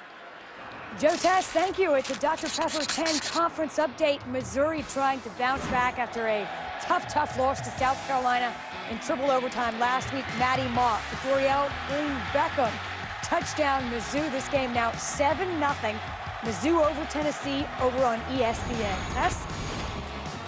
Now, Wendy, Matt and I spent the whole week answering questions about the double overtime shocker last week when South Carolina came back against Missouri. And this SEC East, and a couple of weeks there, everybody talking about, yeah, Missouri's going to lock this thing up. They got the cushion, they got the tiebreak. Hold on, folks. South Carolina, they won again today. You saw what happened with Georgia. There's a lot of football to be played in this great conference. And this is Corey Grant. And he was stacked up. It was Eric Bennett the first to get to him, and Brooks Ellis also joined in. Bennett's the guy who made the play. See what they did? They triangulated it. You got to be outside, inside, and one down the middle. And Bennett did a nice job from the safety spot to set up the second down.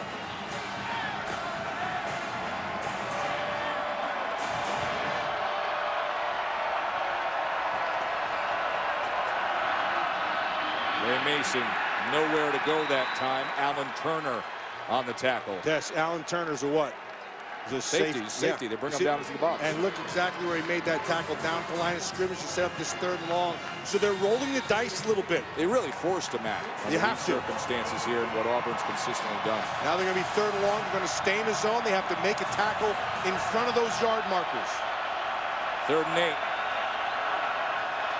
Remember, Marshall took a shot last time and connected with Coates for an 88-yard touchdown. Coates is on the bottom of your screen, the speedster for the Tigers. Let's see if he looks his way here. Pressure coming. Can he escape it? No. He is taken down that time.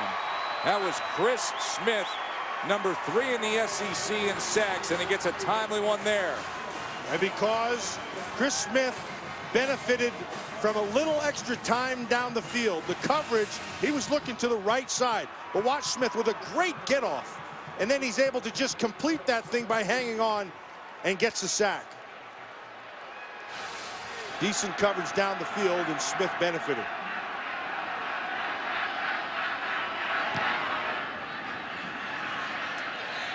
You can't do that.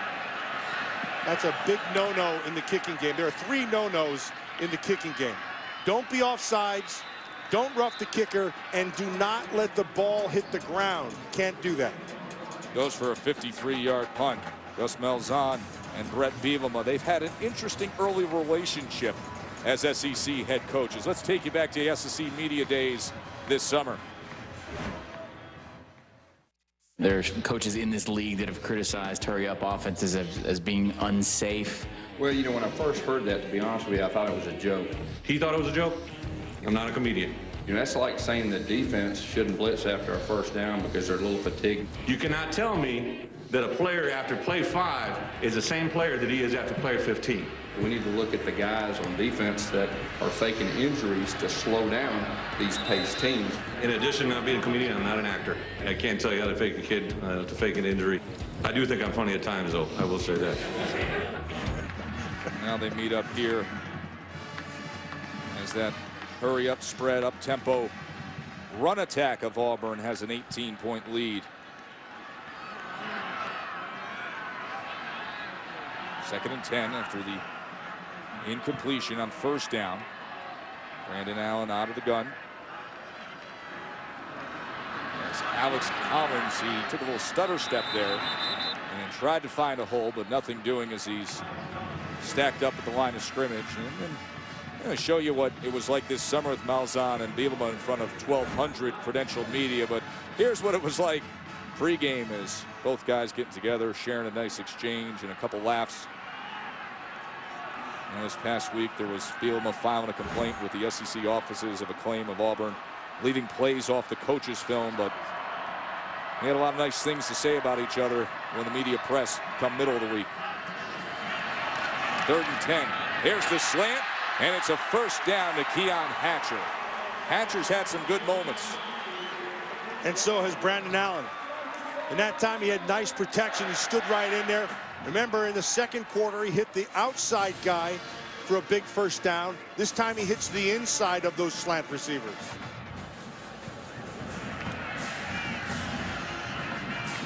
Arkansas 8 for 12 on 3rd downs as we're going to see the direct snap again here on first down.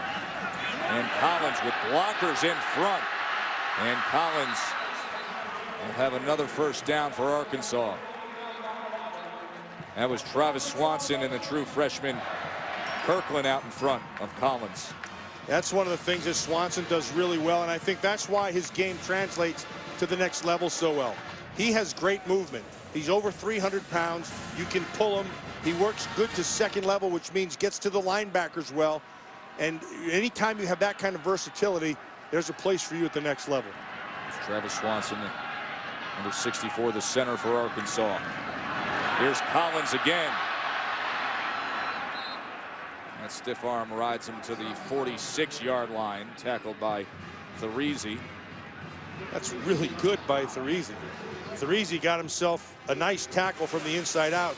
He also got himself a nice handful of dreads right there. And it's a convenient handle for tackling. I'm always, well, you know, the NCAA has been talking about that stuff with the hair, but they're allowing it to happen to stay outside the helmet. And if that's the case, then it's free game, man.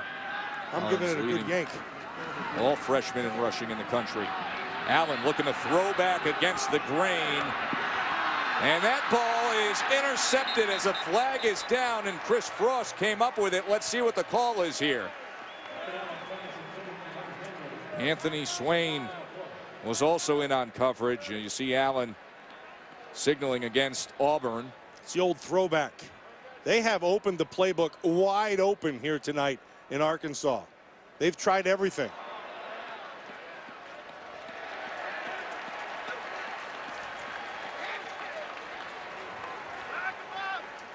Matt Leffler didn't turn his mic on there, but pass interference against Auburn is the call.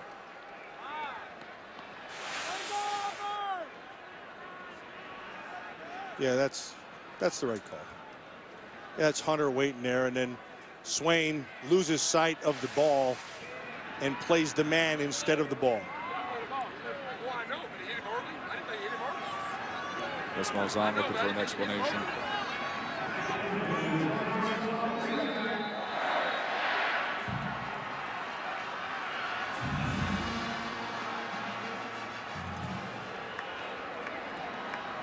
So a first down at the 31. Play action. Allen again. He wants it all to the end zone. There's a lot of contact, and 2 more flags come in as Ryan White was tangled up with Javonte Herndon. They're trying to throw that back shoulder because White was Wright was right in his face, so they throw it behind him, and Herndon tries to work back to it.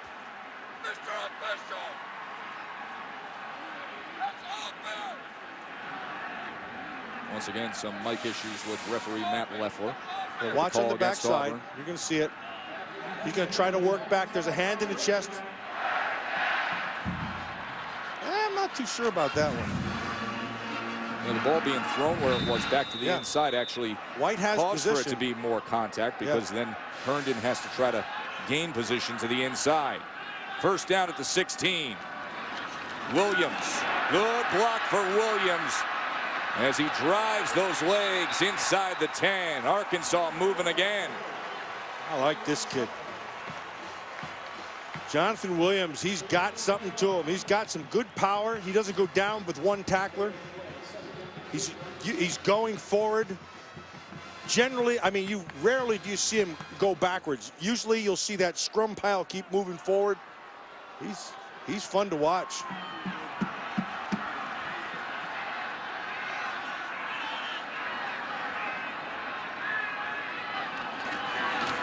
Second and 3. Williams, maybe a gain of 1 that time, as he was met by Chris Frost and Jermaine Whitehead. We've mentioned Chris Frost a few times tonight. He's played himself a pretty good game. He's a kid who's not a real thick guy, but he's a good reader test. He does a really good job. You'll always find him around the ball. Those guys, some guys just have that ability. They're kind of ball magnets. He's one of them.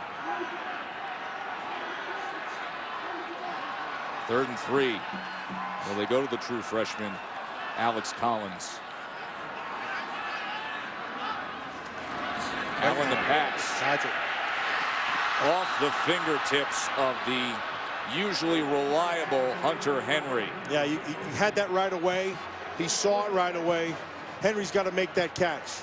It was a little high, but if you're supposed to be all that, you make that catch. He sees it right away. Yeah, you got to make that. Watch this formation they're bringing out as they go with the diamond set swinging gate. Will they snap here? Yes, they do.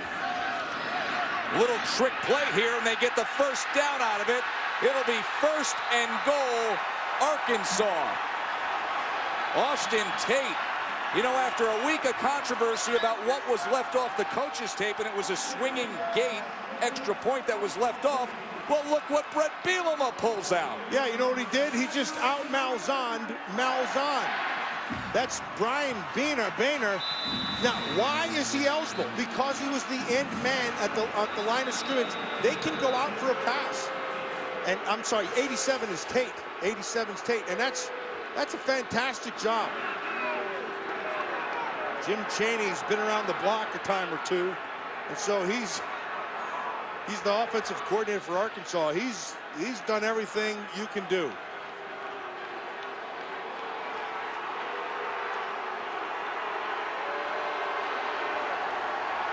I wonder if Bielema is out there complaining to the refs with this injury in the end zone about stalling on momentum. Yeah, wanted to go just with the hurry up. Yet another subplot to what has happened between these two staffs. That's Swain, the backer, who earlier had that interference call, but they're checking his knee.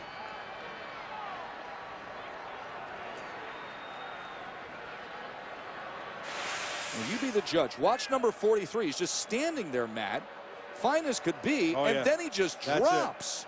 Guilty is charged, my friend.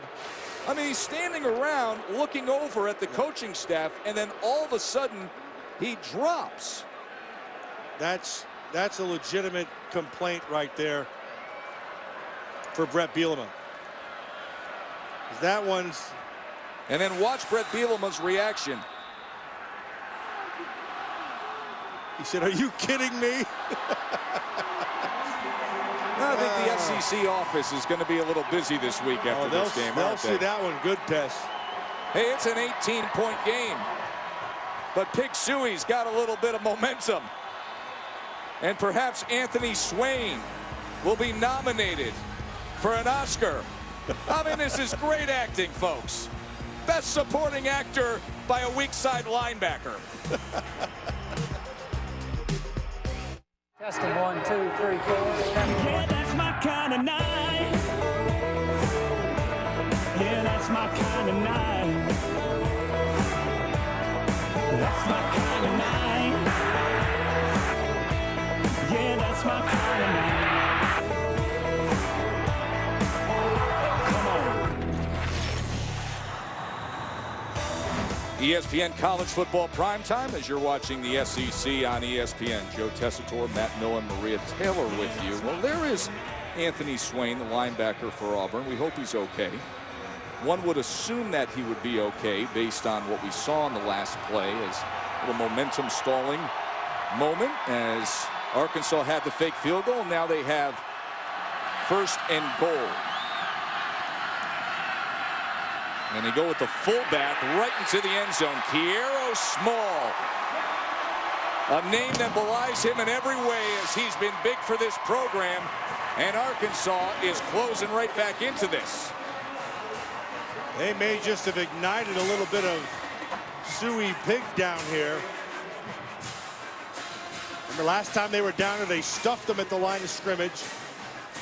Now they go to the edge for the score with Small.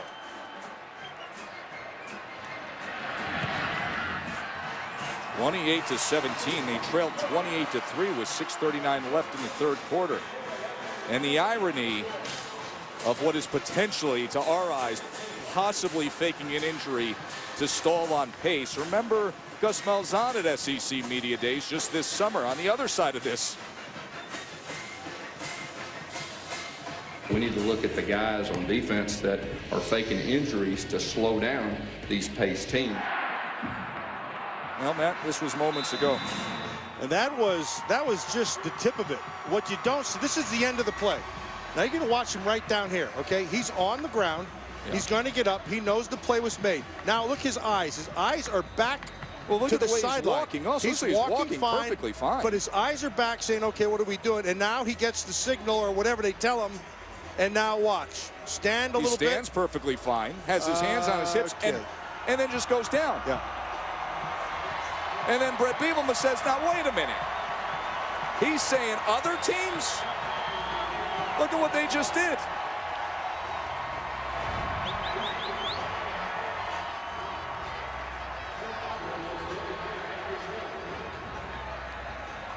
This game is 28-17. Number 11 Auburn was having their way with Arkansas, and Arkansas was coming up short time and time again on some of those red zone trips. But then all of a sudden, getting a little momentum.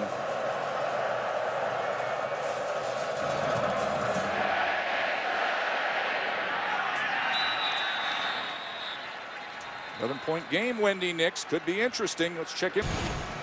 So Mizzou up a couple of scores. Remember they had that big lead that went away against South Carolina last week. And will Auburn have a big lead that they find it difficult to hang on to? This Arkansas defense needs to play up now.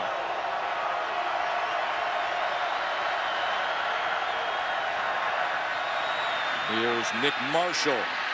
And Marshall goes right around the would-be tackle. He fumbles the ball. Arkansas may have this. No, Auburn comes up with it. Boy, there were a couple defensive backs right in the mix there. At the end of that play, it was Eric Bennett who forced the fumble. An intense moment as Nick Marshall had a great run, but then lost the ball at the end.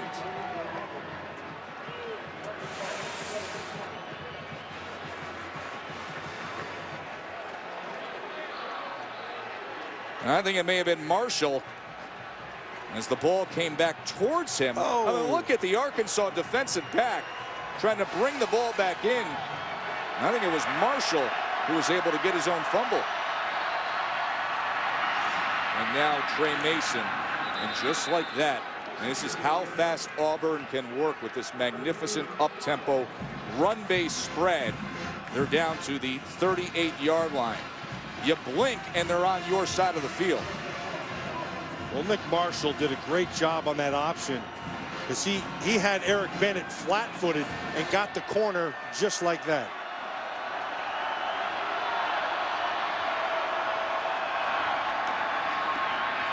And another first down for the Tigers. Trey Mason continues to have a big night. 136 yards and 3 touchdowns for the junior running back. He's playing as well as he ever has. He's played well this year against some of the better teams. Good efforts against LSU and Ole Miss, Texas A&M. That was a signature win to spark this great turnaround season for the Tigers. Takes advantage of good blocking on the right side of the line. Great test. There's only 2 plays they're giving it to him on. One's just a straight dive from his side, and the other one is they run the option to the other side, and they either hand it to him or Marshall takes it out and goes up the edge, and that's it. Other than that, they've been running the same thing for the left or right side all night long. And keep getting 7-8 yards on these dive plays, and sets up such manageable down and distance like this. 2nd and 2. There it is again. And this time he's going to be about a yard short as DeMarcus Hodge, a big run stopper for Arkansas, able to get the job done. You know, I like what Gus Malzahn, what he's basically saying is, look, if you can't stop it, I'm going to keep on running it until you do. And then I'm going to run it again just to make sure you can't stop it. I think he's got a great sense of what their identity is and maximizing the output of it. And that has been the running game. Best rushing team in the SEC, 5th best in the country. 3rd and 1. Here's Marshall. And you see how good he can be, as they will have a first down just inside the 12-yard line. And all that Arkansas momentum and all that roar that this crowd was making. This drive silencing that.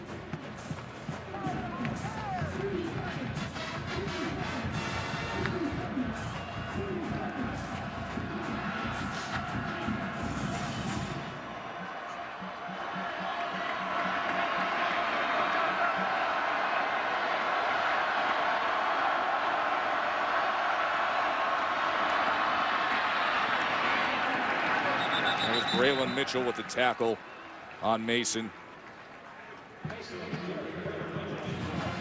When you're defending this Auburn team, you have to have assignment football. And so you have to be able to maintain your gaps inside, and then whoever has the quarterback on the edge, you have to get to him every time. You can't fight on the fakes inside. You have to attack the mesh point all the time. You have to be aggressive and stay on your assignment.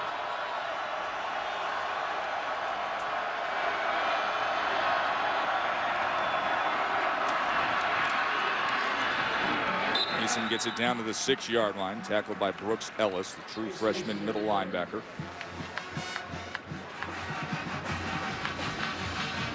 They've struggled at the linebacker spots, has this Arkansas defense. They're not very athletic there. This is the first time that Ellis is getting a start inside tonight. They hope he can be the answer for the future. But their down line not bad. The backers, they've not been very good this year. 3rd and 4. Get a first down just inside the 2-yard line. Play clock is under 4. Hits zeros. Delay game on the offense. 5-yard penalty. 3rd down. And Marshall was checking over with the coaching staff as that play clock was coming down. They got a timeout, Auburn. First short timeout. Now they're going to give Auburn the timeout, and we will take a short break as they're trying to punch it in here with an 11-point lead in the 4th quarter.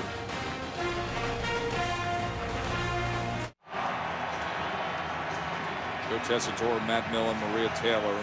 Auburn 28-17 here in the 4th quarter. Number 11 team in the country. The play clock was coming down. They marked off the penalty, then the timeout. Well, Gus Malzahn thought that he called the timeout before the penalty, but they didn't give it to him. So it makes it 3rd and 9.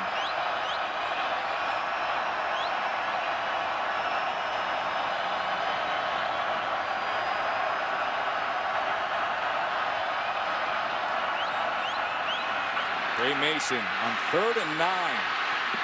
Diving for the end zone Touchdown, Auburn. That was a nice run. Boy, he's had a great night. 4 touchdowns for Mason. Yeah, I like the design of that play. And they took Jay Prosch, their fullback, and moved him over. That shifted the backers, and then they ran back to the outside where there were lesser defenders. And with Mason's speed, he got the 6.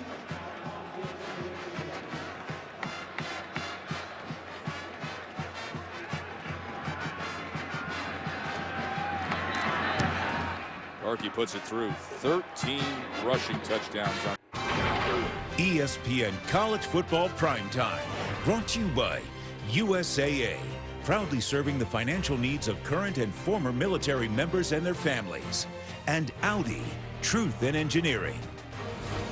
Dixon Street here in Fayetteville, Arkansas. We're over at Razorback Stadium. Trey Mason of Auburn's been the star of the night. Yeah, defense is all about numbers. Look at this. You only have 4 guys. These 3 in here and him, okay? Now, what happens, as soon as they motion over, you get a slight shift. Now they hand the ball, stop it right there. Look at the backers. They jump to this side. Now that evens up everything. Here's the guy he's got to beat. If he can beat him, you have a blocker to the outside, and he does it. That's really well executed and a nice concept that Auburn is able to take care of. Remember, Corliss Marshall had an 87-yard return earlier. He just takes a knee on. Let's check in with Wendy. Tess, thank you. We check on Missouri and Tennessee. This game nearing the half on ESPN. Maddie Malk to Marcus Lucas. The 40-yard connection puts Mizzou up 24-3. That's how we stand as we enter the break. And Johnny Manziel and Texas A&M set to take on UTEP. That game coming up right here on ESPN2, set to kick off at 9:15 Eastern. Good bounce back for Maddie Malk and the Tigers. And Gus Malzahn won 83 consecutive games when they score over 30 points. 35-17 our score here. Williams has nowhere to go.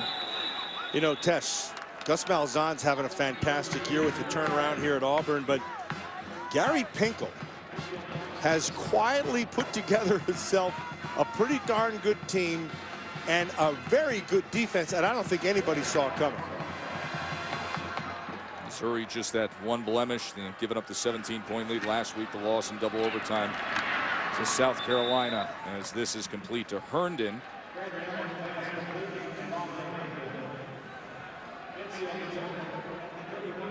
Now Arkansas goes with the hurry up.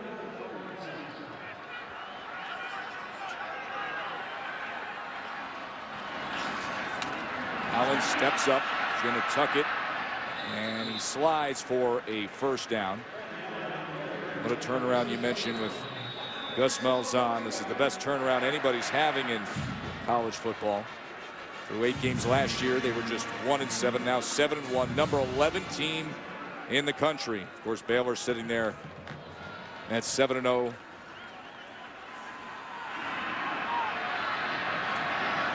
Allen is past the line of scrimmage as he scoots out of bounds. Let's go down to the field to Maria for a report. Yeah, about that Auburn turnaround, guys, you know, players, they actually say that a sense of urgency was brought when Gus Malzahn came back, and just really setting out the guidelines, knowing what the expectations are. It was kind of a breath of fresh air. And there were times in games when they felt like the team was throwing in the towel last year, even in the first half. And the attitude has completely changed with the new coaching. No doubt about it. 2nd and 8 here with Allen as a wobbly ball thrown out of bounds. And to Maria's point, you know, last year was almost an institutional and cultural around the program meltdown with what happened with Gene Chizik before he was released of his duties, and Malzahn coming back here. Many of the players on this team he recruited. Yeah, absolutely. For this offense and to play this particular way. And I can't tell you how difficult it is to change an attitude within an organization. That is really, really tough to do. But he's been able to get it done.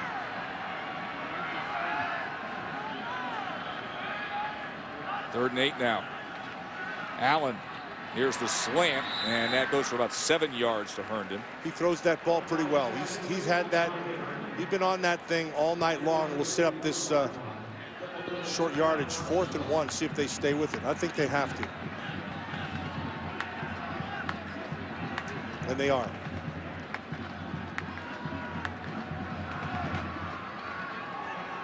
See if they don't get Williams on an edge.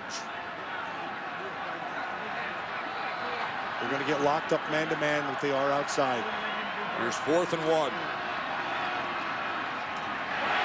And crossing midfield is Herndon again.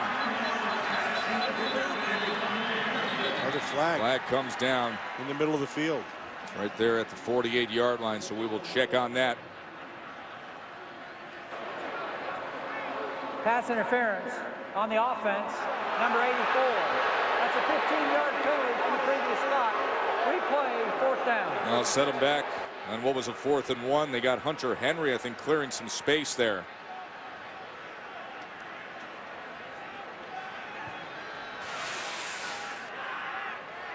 See, he's right down here. That's a pretty weak call. And negated a 23-yard gain and a 1st down.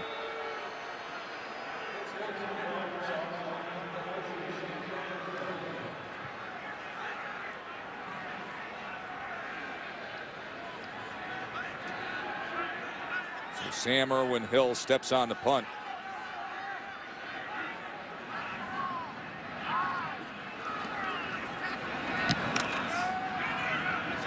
Australian boots, a good one, fielded by Chris Davis at about the 23.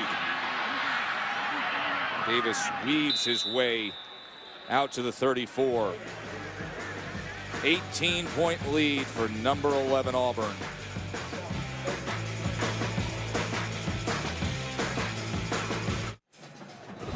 Glad you're watching the SEC on ESPN. ESPN's college football primetime.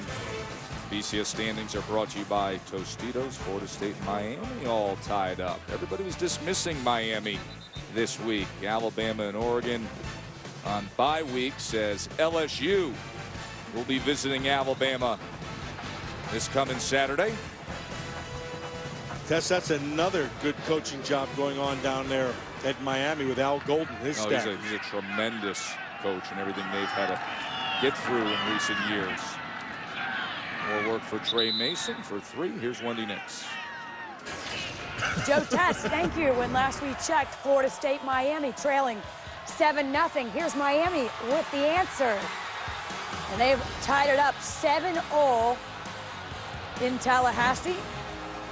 Texas A&M, 14 straight against unranked opponents. Mike Evans and company getting set to host UTEP right here on ESPN2 next.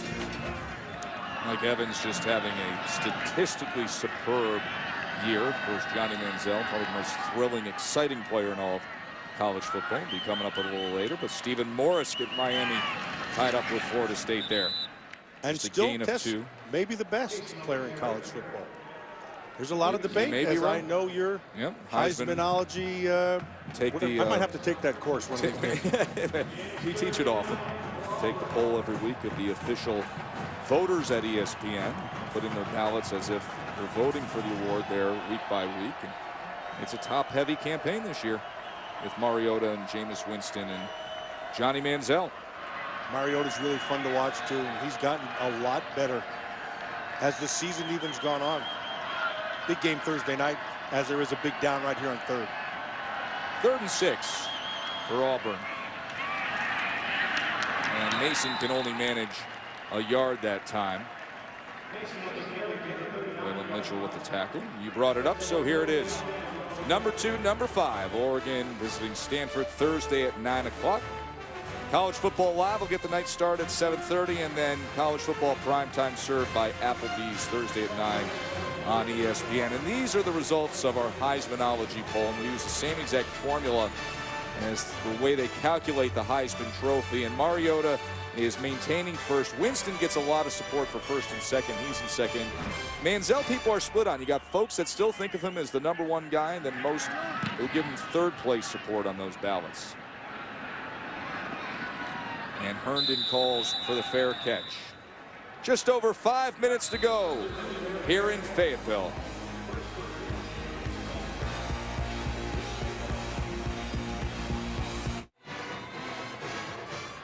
Celebrating its 9th year sponsoring the Good Hands Field Goal Nets, Allstate makes contributions to participating universities' general scholarship funds for each field goal and extra point kick. To date, Allstate has contributed more than $3.2 million in those scholarship monies.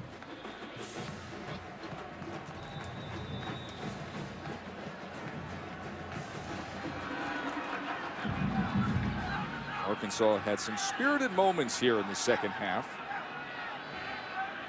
5:03 to play, trailing number 11 by 18. And Brandon Allen connects for a completion to Herndon, who was covered by Chris Davis. Tess, this Arkansas football team's not far away.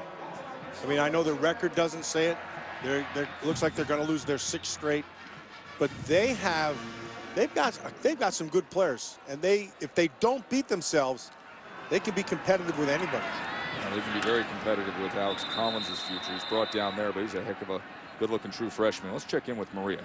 We're going to have an injury update on linebacker Anthony Swain. When he came off to the sideline, he rode the bike at first, and they put him back on the table and put a knee brace on that right knee. And then he ran back and forth to see if he could run on it. Looked like he was able to put pressure on it, definitely able to run with speed. And, of course, he has not been back in the game. I think there'll be some people taking a look at what happened to Anthony Swain with his injury earlier tonight. There's 2nd and 13. I'll show you one more time what happened earlier when Arkansas was trying to go with some pace and tempo and was gaining momentum. There's Swain standing around after he walked to that position and mysteriously just went down, just fell down to the turf there, Matt. Yeah, I thought Brett Bielema, the first time he looked at it, he said, "Are you kidding me?" I'm sorry, I shouldn't be laughing because I hope the kid is fine. No, there is an injury now for Auburn at the end of that play, and this is a guy who they think could be a superstar. That's Carl Lawson, their freshman defensive end, who was a huge recruit. I mean, this was a guy that everybody in the country wanted in on, a freak of an athlete, and coaches feel that he could be one of the most dominant players if he stays the course that he's on. It's good to see Lawson running off the field. Watch 55 on the end. Working off the edge, he just got what you call chipped. And he's got to be aware of that because Alex Collins saw him, saw the chest. That's what you do. You take a piece of that chest out, he'll be fine. Alpharetta, that's where... It was a huge score for Gus Malzahn right out of the gate.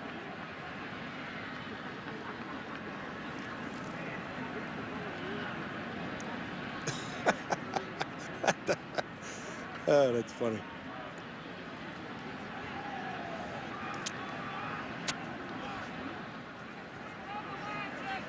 To remind you about what's coming your way in August 2014. A new network for the most storied conference in college sports, the SEC Network. And for more information, you can go to getsecnetwork.com.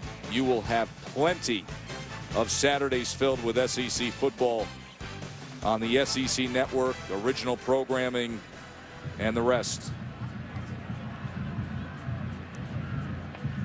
We see one of the officials being tended to, and that is referee Matt Leffler, who heads up this crew. Ken Williamson is the alternate referee who's here. And Williamson, a well-experienced guy.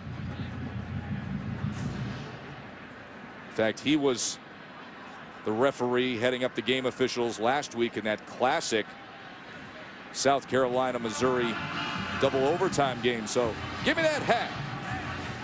And Ken Williamson, that's exactly why you have the alternate around.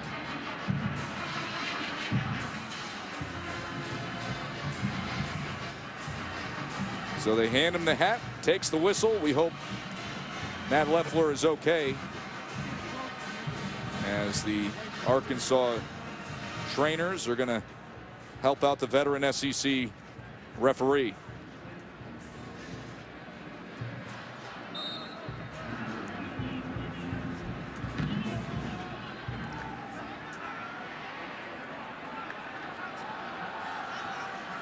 Here's 3rd and 13 after the delay with the player injury, and then the officials having to deal with an injury. And Brandon Allen is taken down by D. Ford. What a season D. Ford continues to have.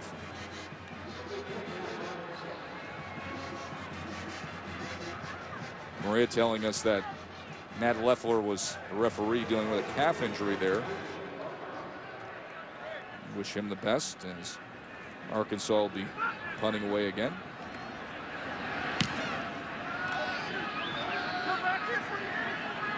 Irwin's kick bounces back towards midfield. Gives us a chance to check in with Wendy Nix in the studio. Tess, thank you. Just a reminder, coming up in about 10 minutes, Johnny Manziel and number 12 Texas A&M set to host UTEP, who enters this game on a 5-game losing streak. Kickoff expected just about 9:15 here on ESPN2. Always fun to see what Johnny Football will pull off.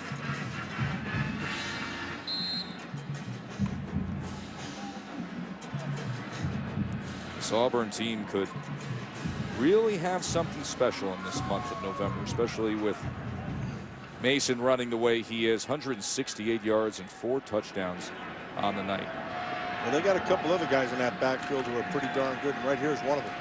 Cameron Artis Payne, junior, who 5 rushing touchdowns coming in. And you know, would you ever think that we'd be talking about Auburn the way we are at this point of the season? But this turnaround by Gus Malzahn and the running attack and the consistency and what they've produced. But there it waits, November 30th, Matt. Yeah, that's a big one. You wonder how they'll arrive to that point. Well, this team continues to get better, tests, and they're defining themselves, and they're growing with great confidence. That's the biggest thing. At Tennessee and then home against Georgia. And then a good old bye week. Before the Iron Bowl is back to being what the Iron Bowl always was. And here's Ricardo Lewis to midfield. I remember years back when Alabama was having their way with this Auburn football team when Bo Jackson showed up and changed all that. Sure did.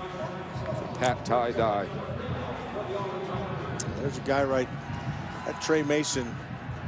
168 yards, 4 touchdowns.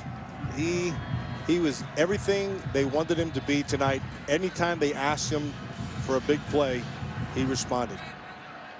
Gus Malzahn's going to be in a lot of conversations for Coach of the Year. His first year back at Auburn, all the success he had as offensive coordinator. Cameron Artis Payne again. He weaves his way to about the 44. And you know, Malzahn's got a great sense of self. A real calm guy and organized. And well, he's really mastered the craft of what he's put forth. When you think about all the newfangled offense, this guy's one of the pillars of this era. Yeah, because what football's become. He sticks with what he knows works. He doesn't deviate. Here's the key. What Gus Malzahn has done is he's put his kids in the position to do what they're capable of doing. He doesn't ask a kid to do something that he can't do. And that's just smart coaching. And you look across his roster, everything he's doing, the round hole gets a round peg. It's not a square hole, a square peg. So I think that is just a very simplistic approach, and it works. He believes in what he does. He's got the guys to believe what they're doing. And Tess, when that happens and that nexus happens, you can go a long way.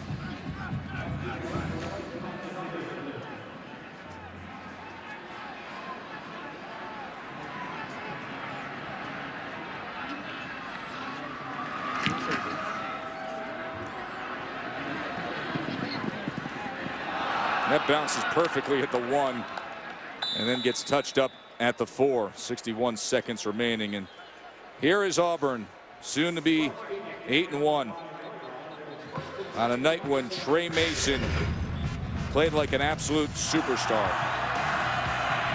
Well, they started early and it never really stopped for them. And if you're watching at home and you're thinking, that looks like the same play over and over. Well, Trey Mason makes it look that easy, number 1. But number 2, they don't do much with this offense. They're very simple. They stay with it. And Trey Mason, with his great patience and vision, he takes advantage of whatever the defense gives him.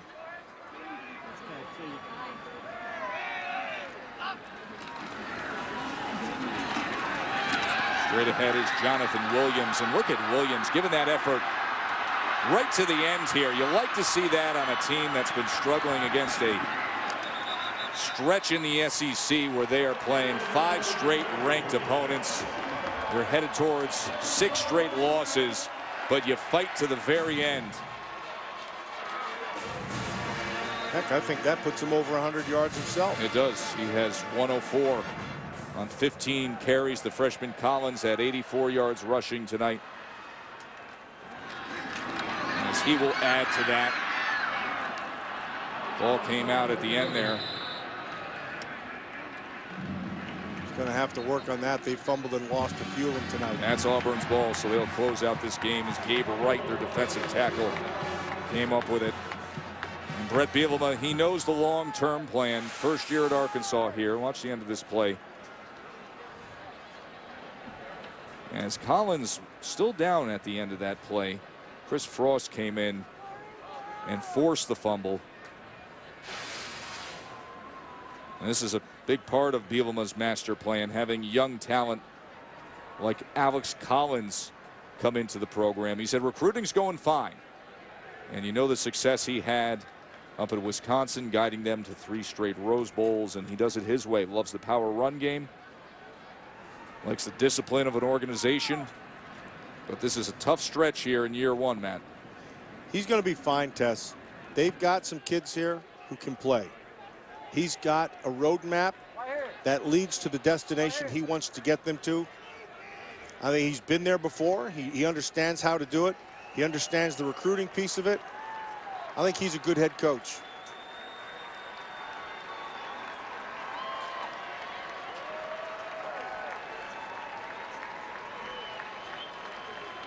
Of course, he's opposite a guy who everybody in these parts here in Arkansas, native of Fort Smith, is Gus Malzahn. They know how good of a coach he is. He was named the top assistant coach in football a few years ago at Auburn, won the Frank Broyles Award, and perhaps he's going to win the Bryant Award this year if things keep going in this direction. Tremendous turnaround by Gus Malzahn. You know, it's been a little heated between these coaching staffs, and Bielema's had a few issues with Auburn, and there was a little finger pointing earlier tonight from Bielema's side as he makes the walkout to congratulate Coach Malzahn. Not a lot on the wrong side of a 35-17 night. Auburn's 11th in the country. They are 8-1. Arkansas has lost 6 straight. Hope you stay tuned for ESPN College Football Finale. It'll be UTEP against number 12 Texas A&M as we say so long from Fayetteville and we get you out to College Station. Enjoy the rest of your night.